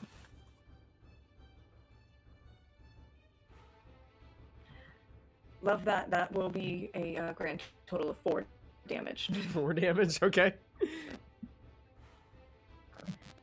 Big hitter over here. You can hear the heavy impact of the mace head slam into this tree. And then bonus action, I will cast Spiritual Weapon. Spiritual weapon. You got it right next to the tree as well, so you can make an attack. Yes. Attack. This one, unfortunately, doesn't have an ally to flank with, so it will be just made with a regular attack roll for this one.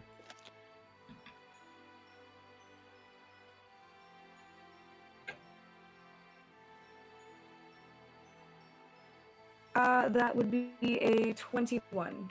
21 definitely hits. Okay, cool. 1d8.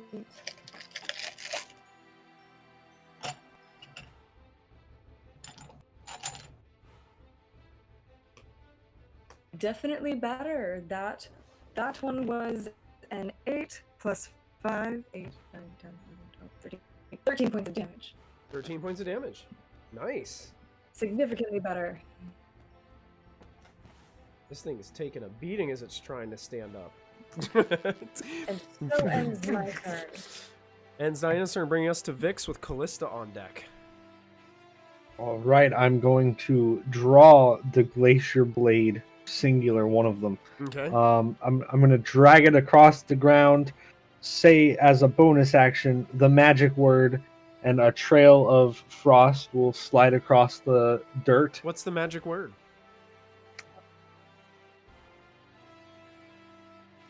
Ice. Okay, you got it.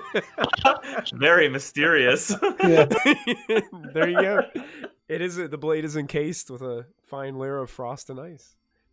And then I will leap forward and lunge with the sword towards the tree Okay. using pack tactics. Pack tactics. That's a dirty 20 to hit, That hits. and I am going to use a bardic inspiration to do the extra damages with the psychic blades. Okay. So the shadows coalesce around the blade, flickering off of the ice specks.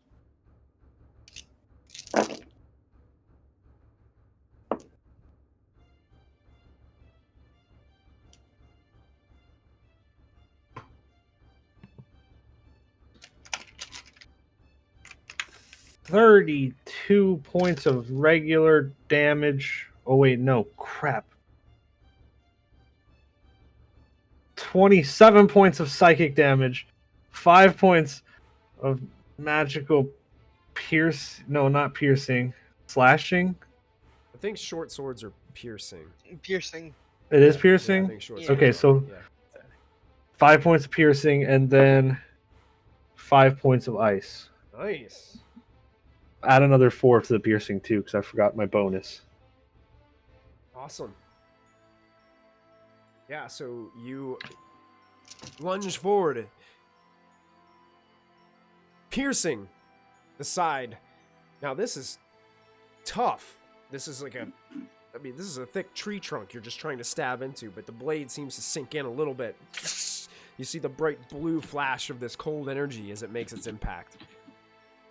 Perfect. Anything else, Vix? Vix, would you like? That's my whole turn. I'll stay right there. Okay, that's Callista's turn.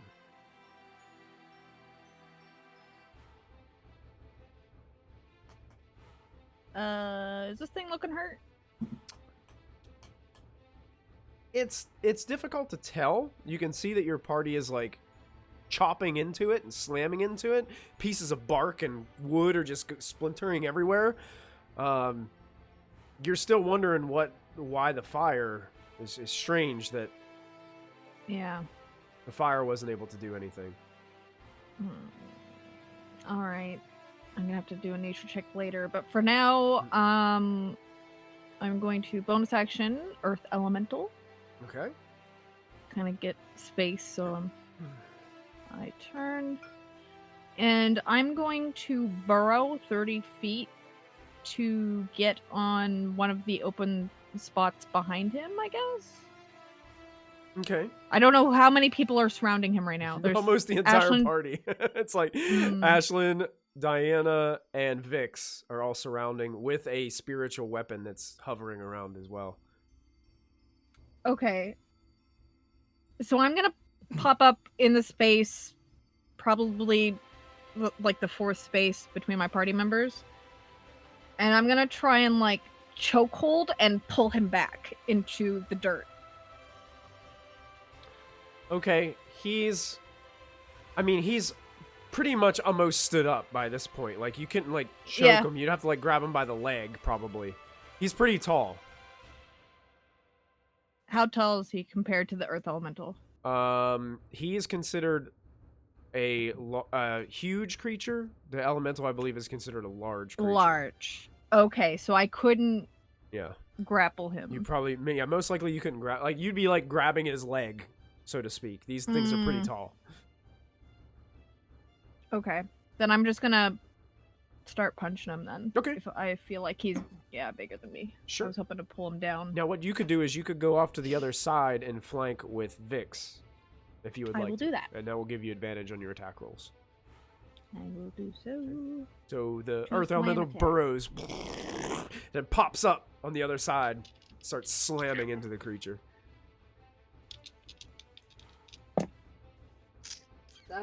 First is a natural 17 to hit. That hits.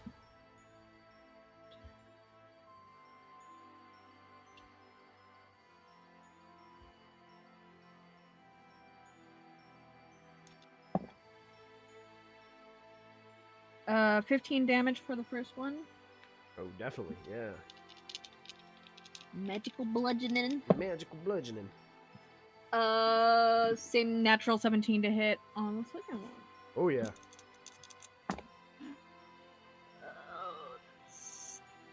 Another 15 damage. Another 15. Look at that. You're slamming Different into it. numbers, same It adage. seems to wobble a little bit as you're slamming it into like its upper leg area where it connects. It wobbles just the slightest bit and just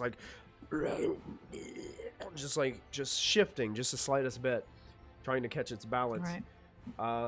That was my turn. That brings us to its turn, and it is going to use an ability that it has.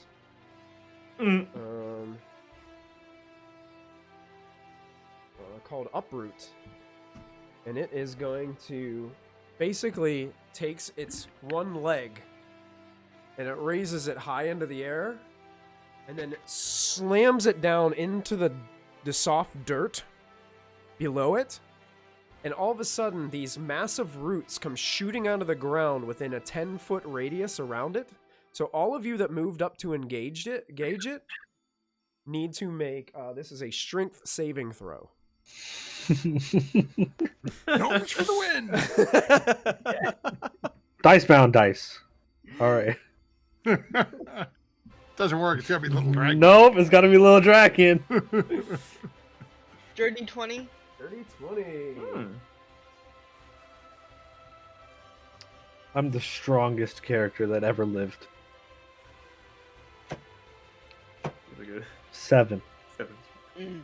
Uh-oh. 30-20 saves. A 7 does not. Okay, we got Diana and Callista. You said that this was strength saving, Yes, this is a strength saving throw. so that's a 21. 7 for Diana. Diana's gonna fail. 21 succeeds. Yeah. Okay. 7 gang. So Vix and Diana, these roots start wrapping around you and squeezing. Oh no. You guys both take 20 points of bludgeoning damage, and you are now grappled by these roots that are sticking up out of the ground. Ashlyn and Callista, you guys are able to like squeeze out of these at the last minute. You take half damage, so you each take 10 points of bludgeoning damage, and you are not grappled by these roots.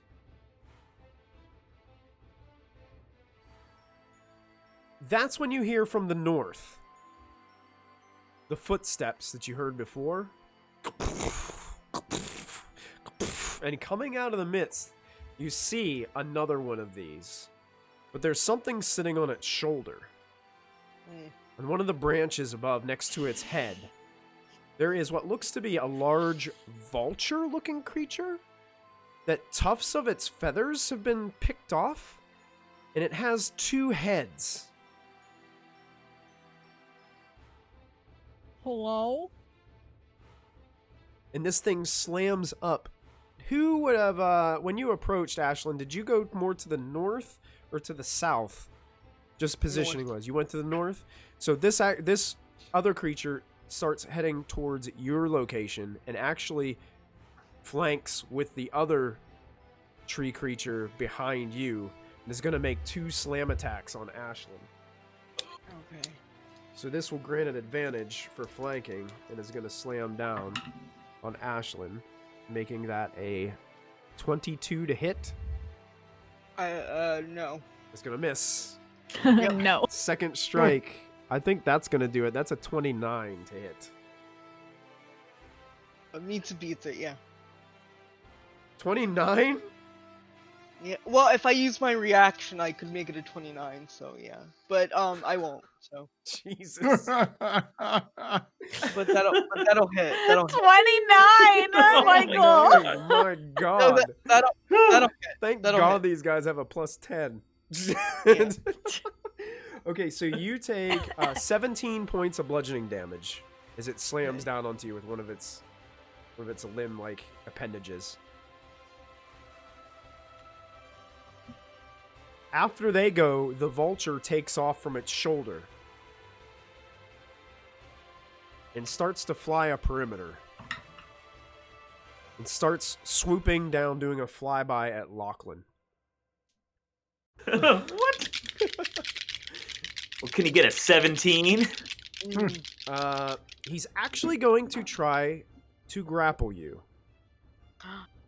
Okay. So you're going to make either an acrobatics or an athletics check, contested against its athletics. Alrighty. Just taking a look at something real quick. Is Lachlan still standing right beside me? Yeah, you're watching as this thing swoops around, and so you can hear 2 heads squawking, and its legs are outstretched, its talons trying to do the scoop of Lachlan. All right. Well, my acrobatics is a 24, so. Okay, I'm gonna have to check something right here, because I rolled a natural 20. So it's gonna depend on this guy's modifier, which for some reason I don't have prepared. No. Oh, that reminds me. I don't know. Nothic rolled a 4. Would it have not had the opportunity It to had move into that strength save? it hasn't gone yet, so it wasn't up there. Okay, Yeah. I'm just triple checking.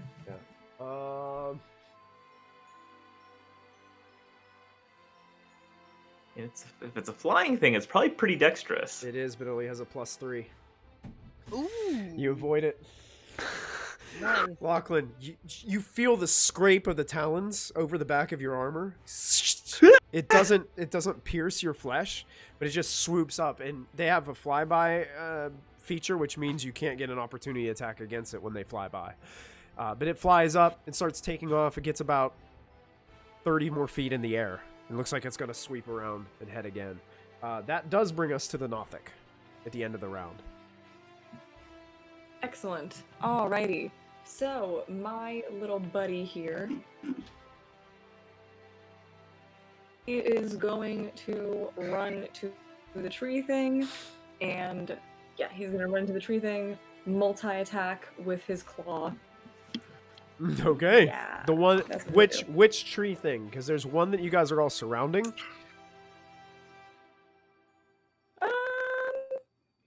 The one that we're all surrounding. Okay, I will let you know that if he ends his turn in those roots, he will also have to make the saving throw, or the roots will grab him. He's gonna grab the other one. Another one? Okay, Yeah, I gotcha. You got it. I don't Can trust he flank with me? Since yeah, on the he'll other flank with side of it? Ashlyn. Eh? You can give him advantage on his attacks. Sure. Woohoo!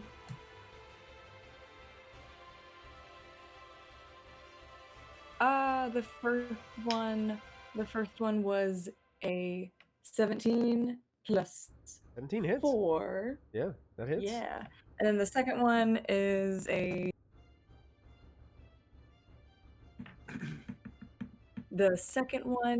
8. Fortunately, the 8 with advantage is an 8. Oh, with advantage. Yeah. Oh, Yeah. wait. So that actually would have been like the 17 and 4 for the other one, and blah, blah. That. So I didn't roll twice for the first one. So that one was a 17. And then I guess, what do we call the second roll for that one? The 8 instead? You can. Yeah, so go ahead and roll two Okay. more times. Sure. Cool. Yeah, you have advantage on both of these Alrighty. attacks. Yeah. Cool. And 11 plus 4 is a 15. That's slightly better. A 15 with advantage? Is that what you had? 15, unfortunately, 15 with just it advantage. scrapes over the bark. It doesn't seem to like do anything. So the second one does not hit. Gotcha. But you can roll your damage for the Alrighty, first. that's still 1d6.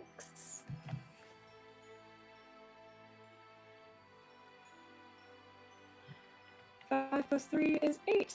8 slashing damage. 8 slashing? Okay. Oh, you carve some a claw mark through the back of this this tree's leg. Anything else? Yep. Okay. So ends his turn. Top of round 2 with Molfin, with Riled and Ashlyn both on deck. Okay, is there anyone that Molfin is able to flank with on the first tree at this point? That one is surrounded, and there's roots like sticking out of the ground all near it. Looks like it's gripping around most of the party members.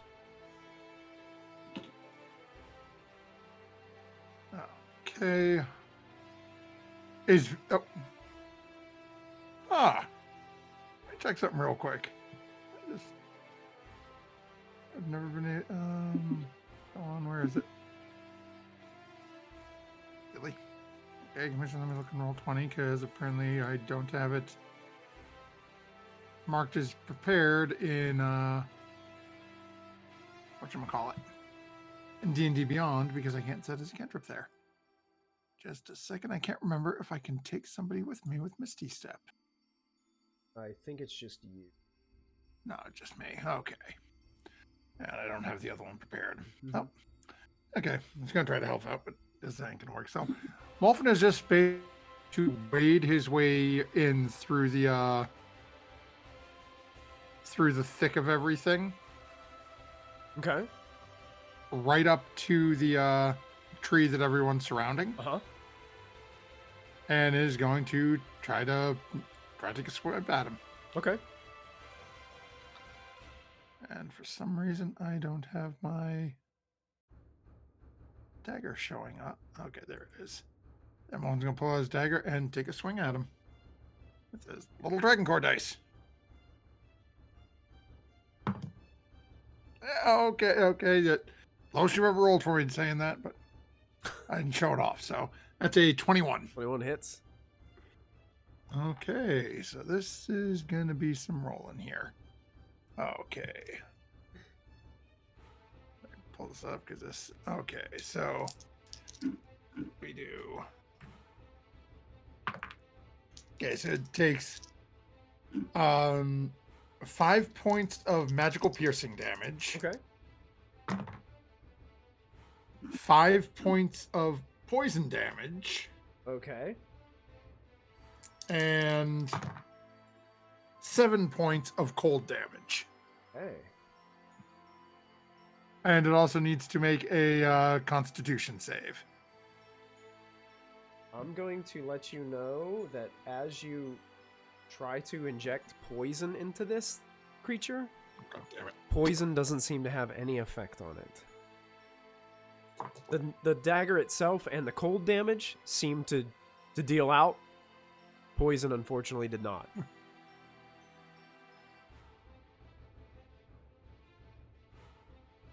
And Molfin's just going to stand there looking at it, dagger out in his dagger in his left hand.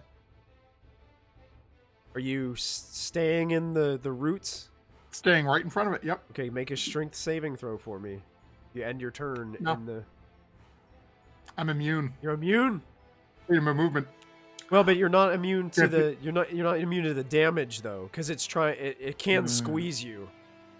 But you can just get out. okay. So there is a damaging Right, effect okay. on it. Yeah. So you still have to make the Fair save, enough, but fair you won't be grappled. You can do it. Hey, and what's it? This is strength. Strength. Okay. Yeah, that's actions. Here we are. Strength save. That's a 19. 19 is a success, so you take half damage. So you take 7 points of bludgeoning damage, and you slip right out because of the spell. So you're not grappled at all. Anyway, even if you did fail, you wouldn't have been able to be grappled. Yeah. Forgot about the damage part of that. Yeah, Oops. it's like, Riled gets to go. Seeing all of you around that one and only the Nothic over on the other one.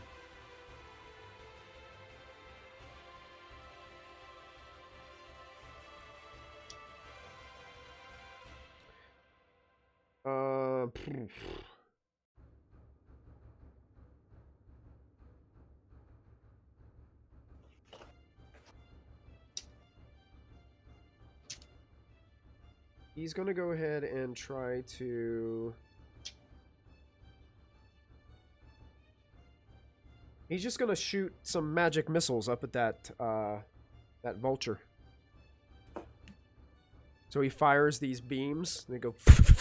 and they automatically hit. All 3 of them go to the vulture. Dealing 11 points of damage.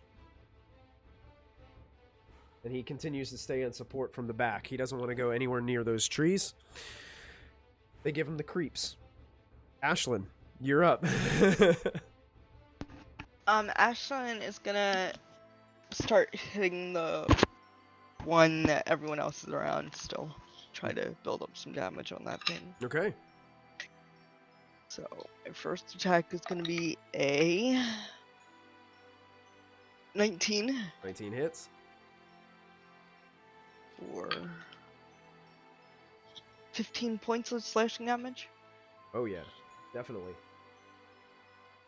My second attack will be a can I stunning strike this one? The first one, you want to sling strike? Yeah. Or the second one, it doesn't matter. Yeah, either way. They both hit. Okay. The second one's a 24. That's con save. Yep, con save. That's an 18 to save. We'll meet to pizza. Okay. Phew. So that's 11 points of damage. Okay. And let me see, let me take a key point off. Sorry, let me do that before I forget. Did you want a stunning strike on And- the second one or just the first? Oh, I'll stunning strike on the second one Okay. too. Why not? Fails with a natural 2. Oh, cool. It Cool. kind of freezes in place with the second attack. Alright, cool. And then I'll start a flurry of blows on the other tree. Okay, okay, the other tree, sure. Yeah. And so I think I'm flanking with the Nothic, right? On the other tree. Technically, yes, you are. Nothing is helping Okay. you. So the first strike is going to be a 23 to hit That hits. for wait, that's D8. That's for a 7 points of damage. Okay. And the second one is going to be a 24 That hits too. for 6 plus 7, 13 points. 6 plus 6. Sorry, 12 points of 12 damage. points of damage. You got it. Slam. That's my turn. Ashlyn's slamming away on these trees, carving into it with the Yeah. legacy blade, and spinning around and giving it an elbow and a spinning kick to the other one. Yeah. The Nothic looks on, very impressed. Lock. I'll finish watching and start singing a song. I'm a lumberjack and I'm okay. Lachlan with Diana on deck. All right. Michael, where did we land with the new Tasha's rogue class feature, the steady aim, where you give up your bonus action and your movement in order to get advantage? I allow it. Cool. Yeah. Then I'm going to take a deep breath as this horrific two-headed vulture kind of flies away from me, having almost seized me in its claws. It's going to take a deep breath, no movement, my focus entirely on this thing as I draw back the oath bow, and I'm going to try a poison arrow on this guy. Okay. See what happens. Sure. So this is an oath bow shot with advantage. A 22. That hits. And because you have All advantage, right. I think you can add sneak attack. I believe you're correct. Nice. So, okay, the 3 poison damage if this thing's immune. Okay. 36 sneak and 7 magical piercing.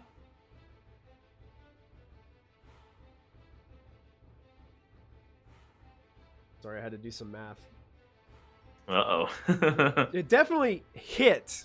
And you can see like what leftover tufts of feathers start to fall off this creature. And it's still fluttering. It's still moving, but it looks extremely hurt. You're not 100% sure if the poison took effect. Gotcha. Mhm.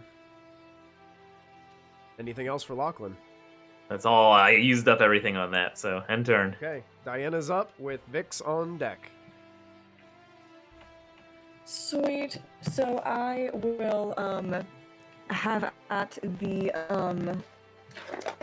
tree that is in front of me. Okay.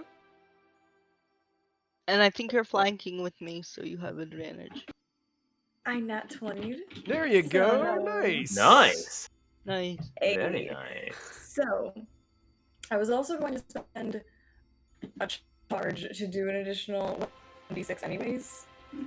So, is that now? Yeah. Yeah, you can- 2d6 base plus my 1d6, or is that 2d6? You double it. Yeah. So if you Double all the Okay, cool. dice. double every dice you would normally roll. Yep. Awesome. Mhm. Alrighty.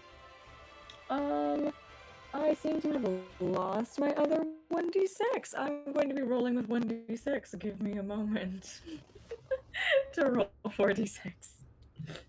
Diana or Zos, I'm going to be sending you a quick link to Little Dragon Corp storefront where you can use Thank you. the coupon code ProBonus for 10% Pro off of your order.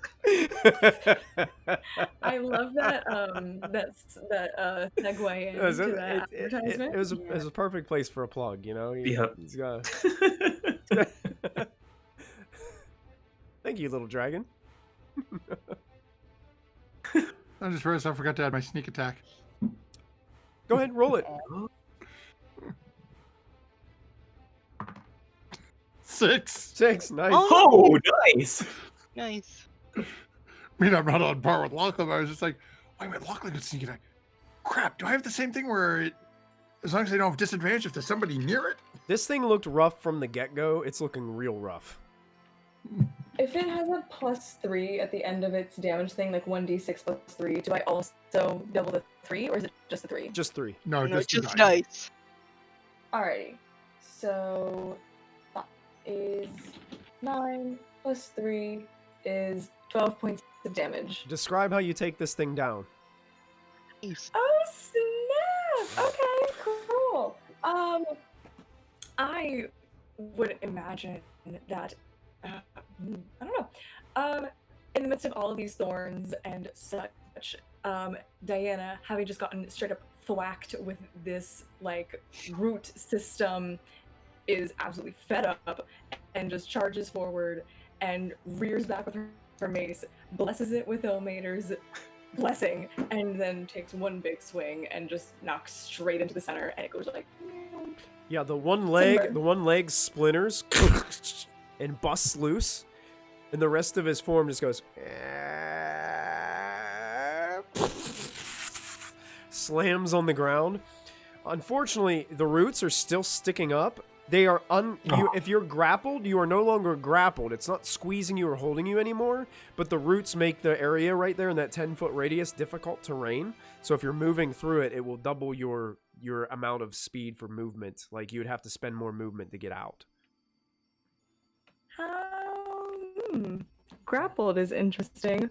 When did we find out if we were grappled? You were grappled, You but were it grappled. wouldn't have any effect on your attack roll because you can still attack while you're grappled. You just cannot move. Excellent. Yeah. Excellent. Love that. All right, perfect. So, that impeded nothing. Excellent. And then, as a bonus action, I will cast Healing Word on Vix, because I know that we both took that 20 points of damage. Okay. I'll cast Healing Word on Vix. And Thanks. that will be 1d4. There you go. Oh wait, that is not. That's a d6. Hello, 1d4. I was like, why did the 1d4 roll a 5? And I was like, oh, that's a 1d6. Alrighty. 3 plus.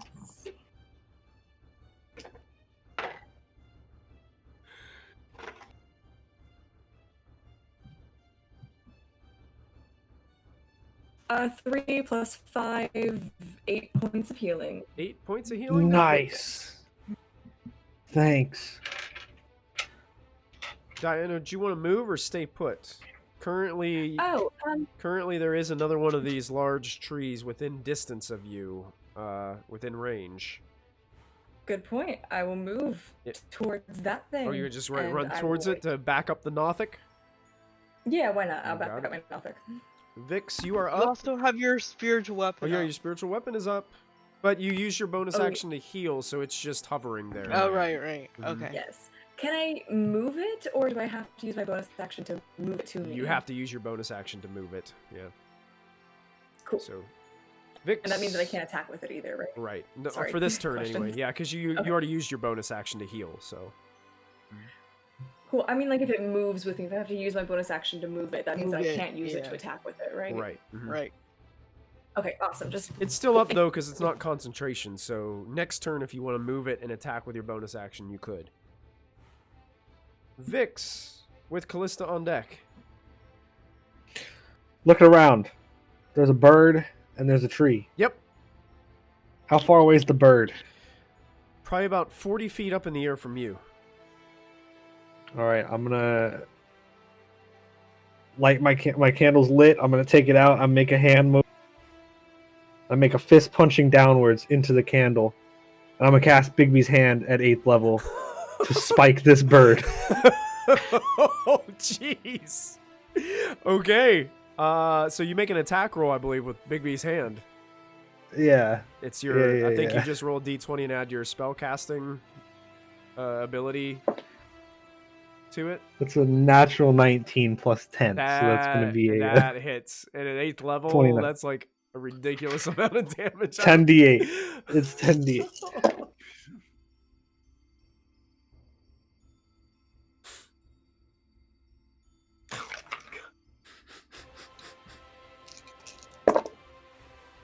It's gonna get squashed. 51 points of force damage. Oh, Pancake man. vulture. Okay, so this hand, after Lachlan hits it with an arrow for a massive amount of damage, is like squawking and like fluttering awkwardly in the air. This magical hand appears above it and just volleyball spikes this thing out of the air. And you watch the thing just squawk really quickly, like, ah! And it goes flying towards the ground, hits the dirt, and there's just this massive of soft dirt that flies up into the air. You can see a crater in the ground. And there's Callista with her tremor sense just turns around and is like, I hate birds. I'm sorry. imagine like Nice one. imagine a meteor hitting like a planet and how it raises the earth like around where the edge is. That's what this looks Yeah. like. There's raised earth around it. You can't even see anything from that distance looking over. It's just This is in like the a ground. cop having a flashlight in your eyes to pour Earth Elemental Callista. yeah, it gives me like a bit of a migraine. Like, oh, What else would you like to do, Vix? how does casting a bonus action work after you cast a spell? has to be Has to be a cantrip. cantrip. Has to be a cantrip? Okay. Yeah. Well, I can't do that. So I can't heal you back. I'm sorry.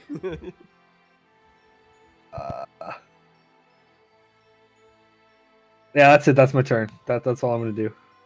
Okay. I'm a bonus action. Actually, I'm gonna bonus action move my hand 60 feet towards the tree. Okay. Yeah, I can get right up against it. Sure. Okay. Are you just And gonna that's my turn. stay put where you're at? Okay. I'm gonna chill. All right. Callista, you're up. Shaking my head a little bit from the ringing of the tremor sense. I'm gonna earth glide over to the other tree and pop up and bam bam. Okay. So you duck under, avoiding some of the roots underneath the ground as you're carving through. This yeah, one's natural. stunned. Oh well, it's a natural 19 to hit.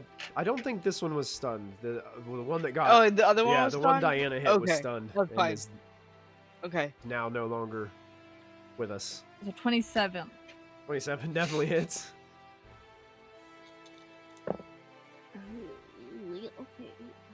15 damage. Okay.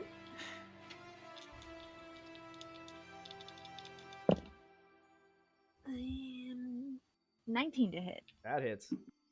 All right. Oh yeah. What is happening? 15 damage. 15 damage. It's just, you don't even have to roll damage anymore. Just tell me 15. I'm just rolling 15. That's It's like it. different numbers keep adding up to the same number. It's really weird. Yeah, so you're slugging away at this creature and putting some, definitely splintering some of the wood as you slam into it. My turn. That's it. It's the tree's turn. It's going to do the same thing the first one did. It raises its leg and slams it down into the ground, creating these uproots once again. So that's the Nothic. Diana, I believe, moved over there. Vix technically is still in range of this What? No. because they were right up next to Oh Ashlyn. no. So Vix is going to be a part of this. So is Ashlyn, because Ashlyn's right there. Wow. So Me. yeah, all of you make strength saving throws. As 18. more roots. That's This is my life. 18 24. succeeds. Wait, 24 succeeds. Is Molfin in range? I know I circled the other tree. I don't know. You did. which side So I'm yeah, on. you are in range as well, Molfin. Yeah, so you need to make the strength save as well. Good point. Thanks for bringing that up. Gotta be honest with it. We're going back to Little Dragon Corp Yeah, to it's- stay out from grapple. Or to Rald and I hopefully are nice stay- and clear in the back. yeah, that's Raul doesn't want You know. anything to do with that. nice and clear, just like my clear dice with some icy blues in them. Nice. Maybe I shouldn't have described the die. Oh, sorry, I added that wrong. It's a dirty 20. Oh yeah. Can I have that? Success. Okay. Ashlyn succeeded. I want that. Callista succeeded. Vix, what did you get?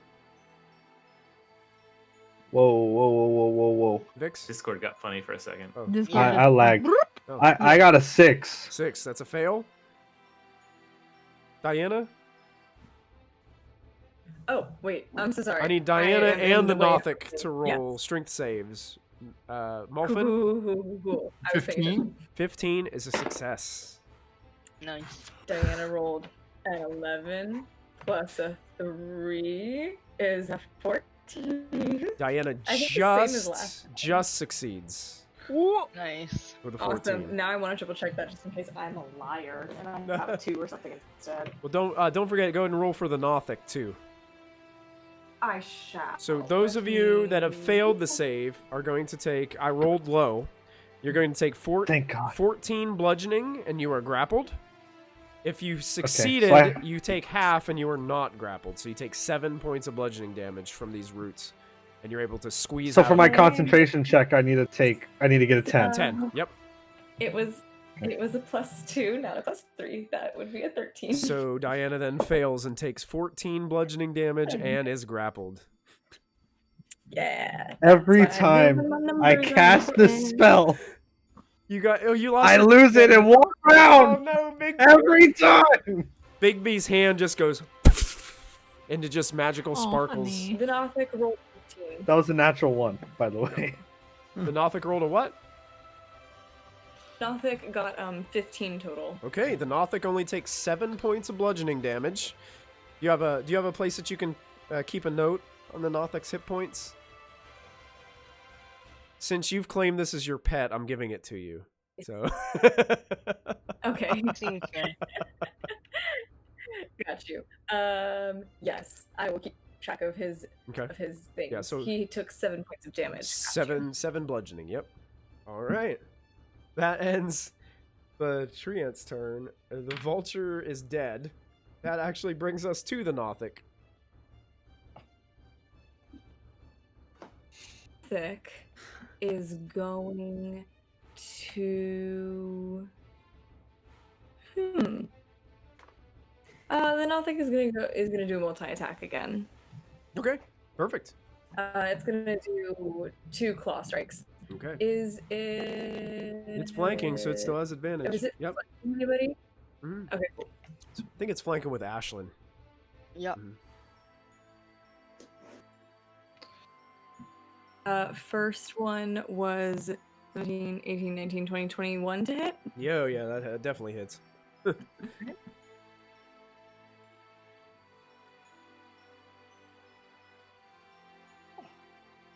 And the second one was 17 to hit on the second one. Yeah, they both hit. All right, excellent. 1d6.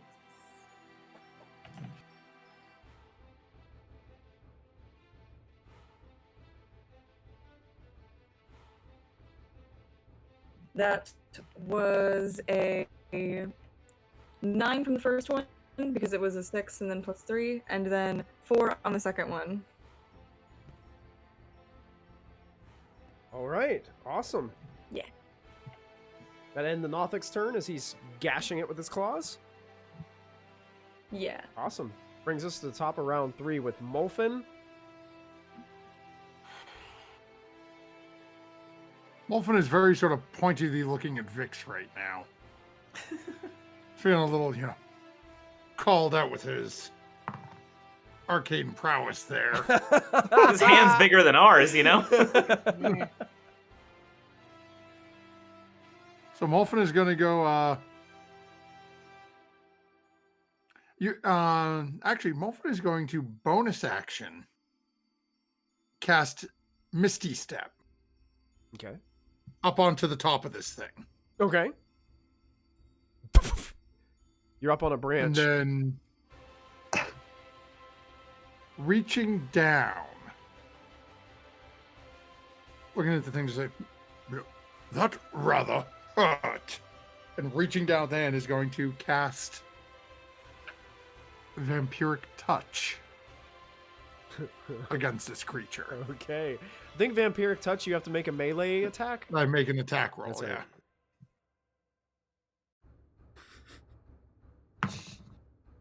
Oh, yeah, that's going to hit. That's a 26. Indeed, that does hit.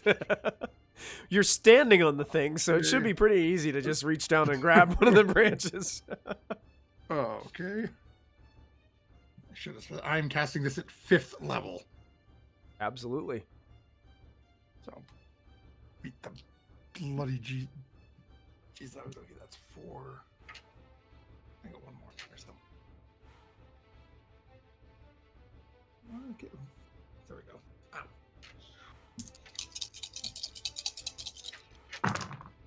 Oh, that's not bad. That's not bad. 22 points of necrotic damage. 22 points of necrotic damage. As you're like reaching down and you feel that energy kind of pulling up out of this creature, you can see its branches kind of blacken and wither even more around it. Some of it kind of crumples off and falls, and you just watch it just dissipate slowly. You're probably like 20-25 foot up right now as this thing is like just starting to break, and you hear the branch that you're standing on start to like the slightest bit. Mom's just sitting there. And Molfin is now completely healed. He's feeling really good right now. Oh yeah, Vampiric Touch like pulls the life force into you, doesn't it? Oh, Yep. That's a good spell. I like that spell. Ryled is going to go and sees Vix over there getting tormented quite a bit.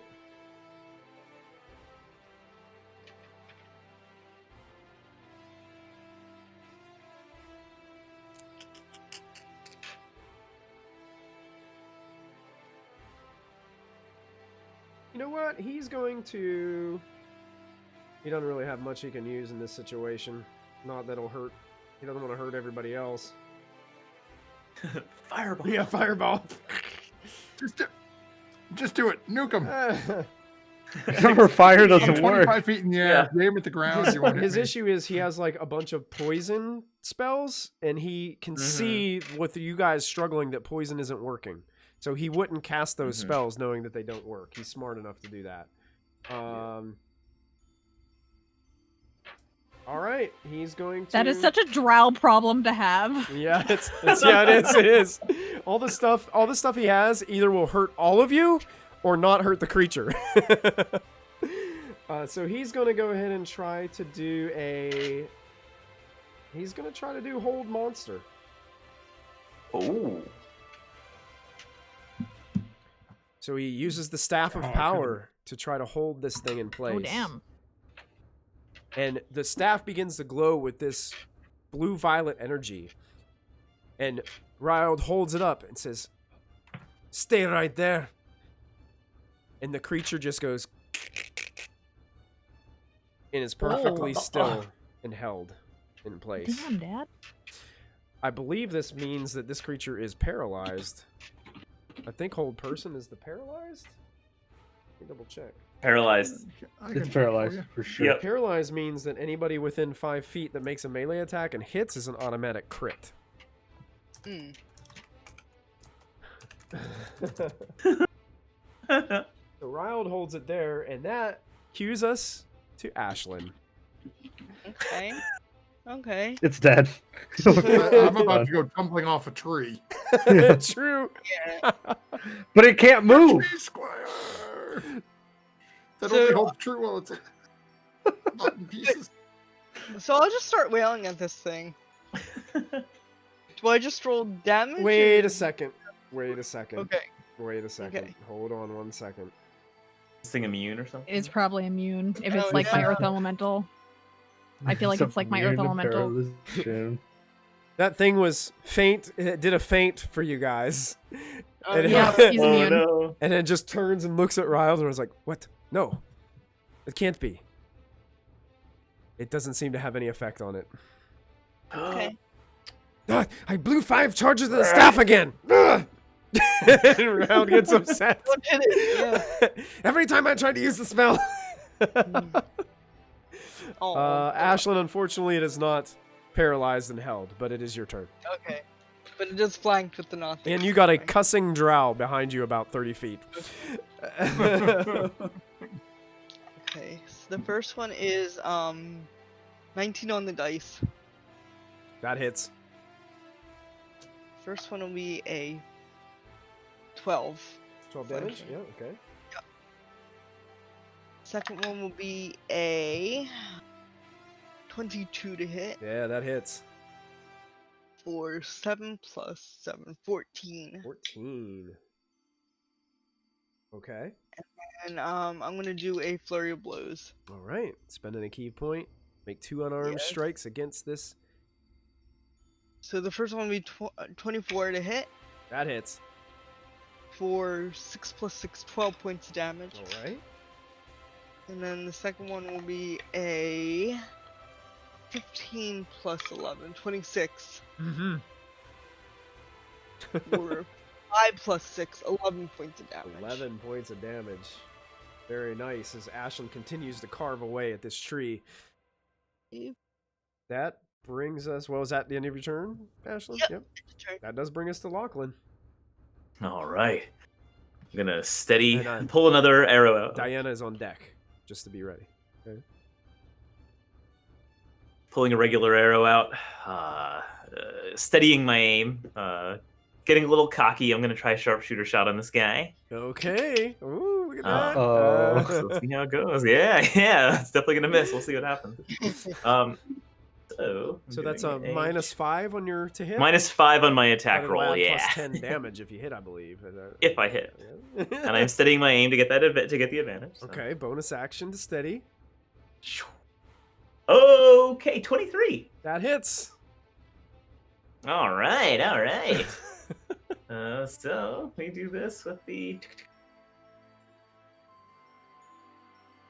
Okay, so this is 30 plus 8. 38. Is that with the plus 10? Yeah, I only rolled 20 on my sneak attack. Oh, got, okay. Like 4 1s on it. Okay. Oh. Wah, wah. 2 6s and 4 1s. Jesus. Yeah. All or nothing, baby. Yeah. Despite not rolling well on your damage, you put an arrow into this thing and it splits part of the trunk of the center of this tree. Molfin, you're starting to hear this whole thing start to crack and rattle. It's not done yet. But you don't think you have much time standing on this thing. You're gonna get Saruman on like a spike of wood. Lachlan, does that end your turn? Yeah, that's all I can do. All right, Diana, you're up with Vix on deck. All right, don't worry, Molfin. I'll revive you if this thing crushes you. I will. Are you saying that out loud? Yeah, I am. Because I'm probably seeing him up on that tree, right? And I'm probably seeing how much damage it's taking. Not if my soul gets swallowed! Oh yeah. Ah, damn it. I mean, darn it. Sorry, Elmeter. You're not wrong the first time, either. Am I flanking this thing? Yeah, you are Yes. currently with Callista's Earth Elemental form. Excellent. Alright, so that is a 15 plus blah blah blah blah blah blah. 15 plus 8. Yes. So that probably hits. Yeah. Definitely hits. I'll spend an extra charge to do 1d6 radiant damage. Sure.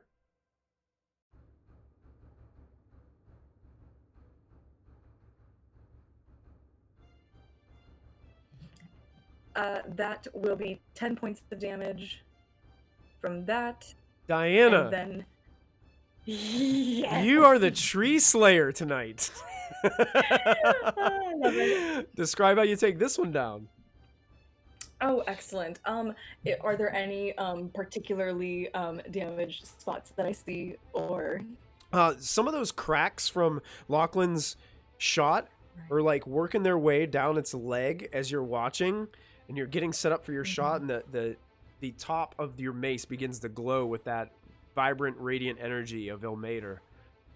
yes, spotting where Lachlan's arrows have begun to crack the trunk of the tree, I will pinpoint and use it as sort of like a bullseye, and just like just swing the mace directly onto that spot to just further crack it. It splinters that For the part of the top of tree. it. You get shards of wood kind of just scatter everywhere as this radiant glow seems to emulate all around you from the Ilmater strike. Molfin, the tree is starting to fall over, and you can see that it's just splitting and cracking into pieces. I'm gonna try to jump straight at Ashlyn. Okay. Ashlyn, make a dexterity saving throw. Deflect missile or whatever, right? Yeah, I Yeah. could. God. Just yeet him back the way he came. 17. 17. Yeah. Molfin, just for curious sake, you're trying to jump off of something that's moving, and particularly aiming for someone below. That's going to take quite a bit of coordination to be able to pull off. So I would like you to make just a dex check to see Okay. if you can do what in your mind's eye you think you can attempt. Did I fail this? Can I spend a Q point to reroll?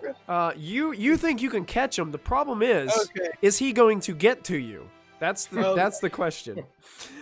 Here's the little dragon Gorda that's gonna decide my fate. Okay. Oh boy. Advertise your makers well.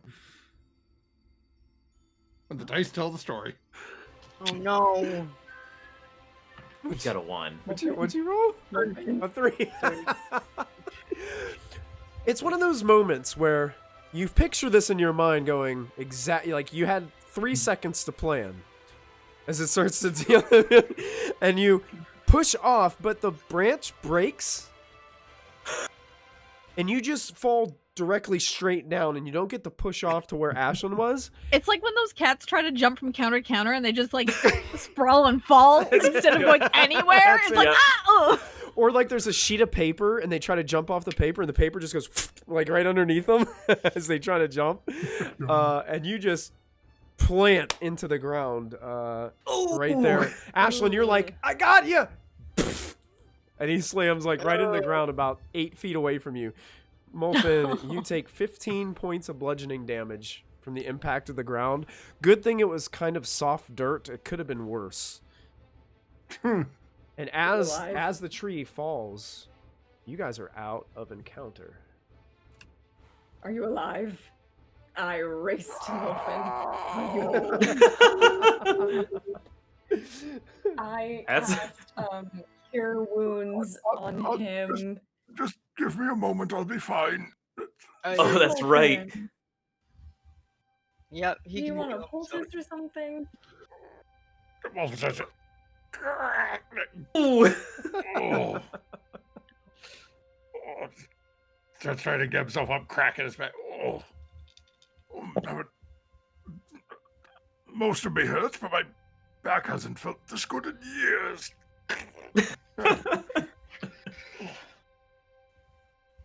Need to go see those chiropractors again. Sounded like a bag of glass falling.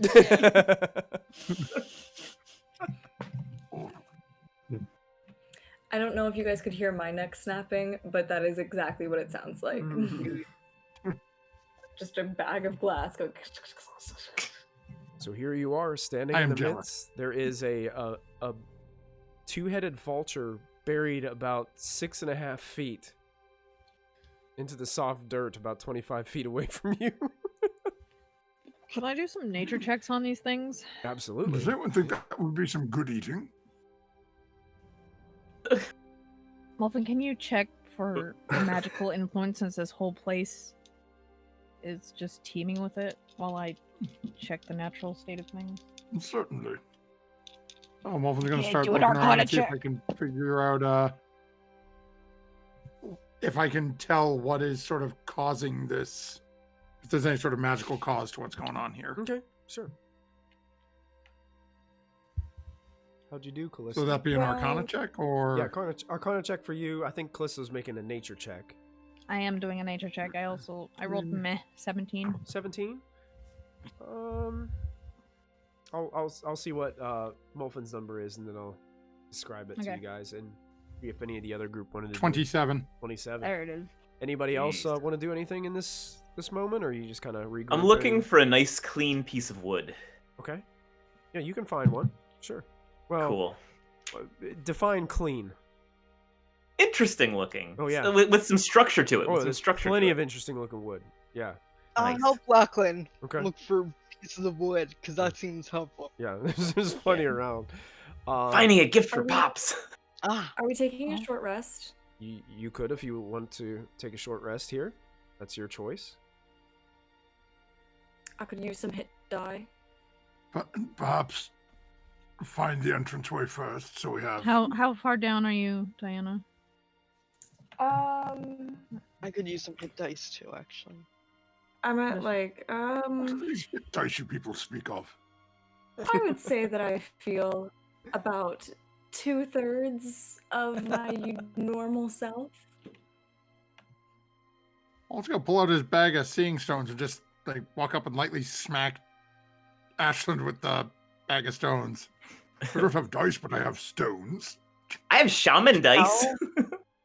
Oh, Ow. you I do? don't You have need to- shaman dice? I stole them from the what's that tribe? Yeah. Oh God. Whatever happened to that one necklace that we found? What necklace? Which necklace? Sorry, we're getting off topic. There's been a lot of necklaces that we've found. I don't know, There but I'm has been a sure lot it's of stolen necklaces. one of your souls. No, No, I will no, hand jewelry both that we find. Ashlyn Considering- and Diana my greater healing potions. I don't need this, I'll just sit in the dirt. and Are you think sure? about Oh, it. no, it's okay. I already have like a bunch of healing potions. I'll sit with Ashlyn in the dirt. All right. Thank you, though. All right. Callista, You need healing. you're kind of digging around looking at these trees. The bodies, yeah. This wood is petrified. It's petrified wood, which would explain why it couldn't be ignited.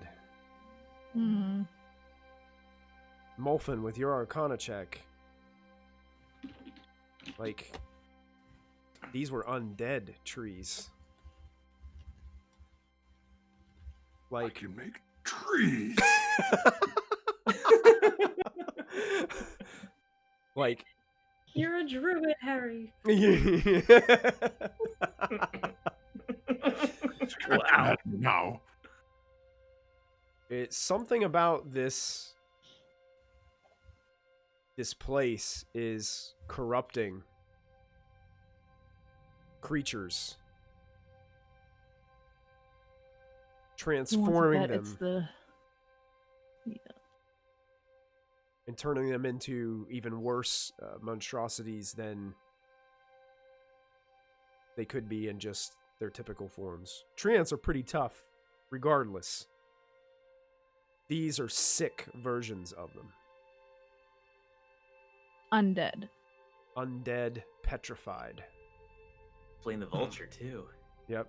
Is the vulture the same? Yeah, as you get closer to the vulture, it has two heads that look abnormal. I mean, it does, I mean, you know, everything, a vulture is gross anyway, but imagine one that has like weird bulbous protrusions like sticking out of its head in random places. Its eyes are completely like Mutated. cataracts, like a dog, like get Ugh. milky eyes. And it's most of its feathers are gone, like it's almost bald, like the whole way. How's it flying? It almost caught me. Mhm. How is it? It's terribly sick looking.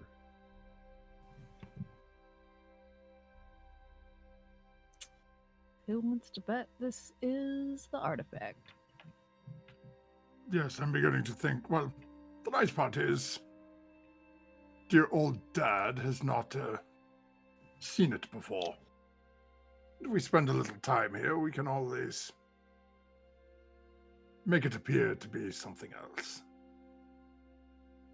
What? Or we could just be honest with him and tell him that the artifact itself is the thing that corrupts forests and makes them awful to live in. Do we think he will investigate Ashland's this problem with their memory? If we tell him the thing he wants more than anything else is the problem.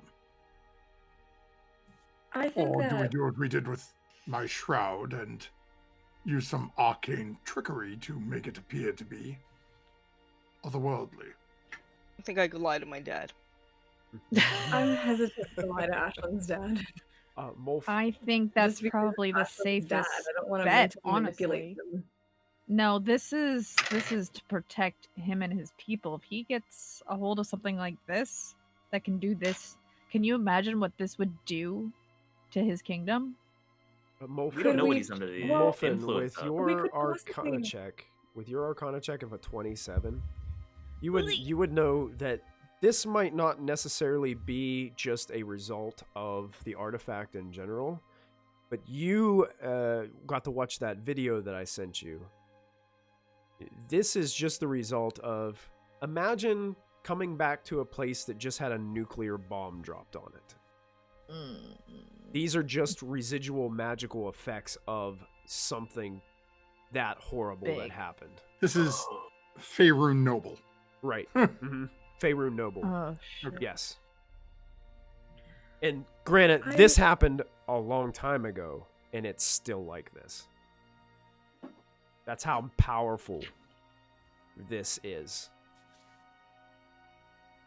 I believe that it's worth perhaps getting him in private first to tell him about all of this. Oh, for So sure. that way, if Mhm. he is power hungry and decides to go after this item anyways, then perhaps we can alter his mind as a fallback, maybe? In my Modify personal memory. opinion. Mm. I Something wasn't like planning that. on modifying him. It was more create Create an item that looks like the item. duplication. Yes. Done it and before. then using Your magic an to arcane enchantment, give it the magical mask. mask of the item. I love illusions. What are we Modify gonna his memory, modify- then we can do that, like Callista said. Let's could not try to modify be my That dad's memory. No, I feel like Ashlyn didn't No. want me to force the memory into their mind in the first place. I'm no, not I don't gonna- mean modify memory to remember. No, that's not what I mean. I mean modify memory that he had the item and it was destroyed. Gonna do with the item. That was what I meant, like with the item, like Everything I've done with the mythal and the from primordial beast that I'm keeping tabs on. We put it in my vault and it stays nice and safe. Why do you have everything that's powerful and dangerous in the world? I have no idea what you're talking about. Wow. Okay. She's got a Well- valid question, but yeah. Either way, I feel like if he just knew, like I think that he still thinks that this is all just like not the result of the gem, but if he or the shard, but if he knew that it was, then that would probably change his mind. That's all. It may, I'm gonna it go. may not be the problem of the gem. This could just be residual power. And he could always think we're like everybody else. It was just like, you shouldn't do this. You know? He just gets somebody else to do it. How would we Well- feel like if we modified Wild's memory, though? Wild, would you like that if you found out? I would prefer not. I only I imagined that we would modify. yeah. personally like my memories where they are.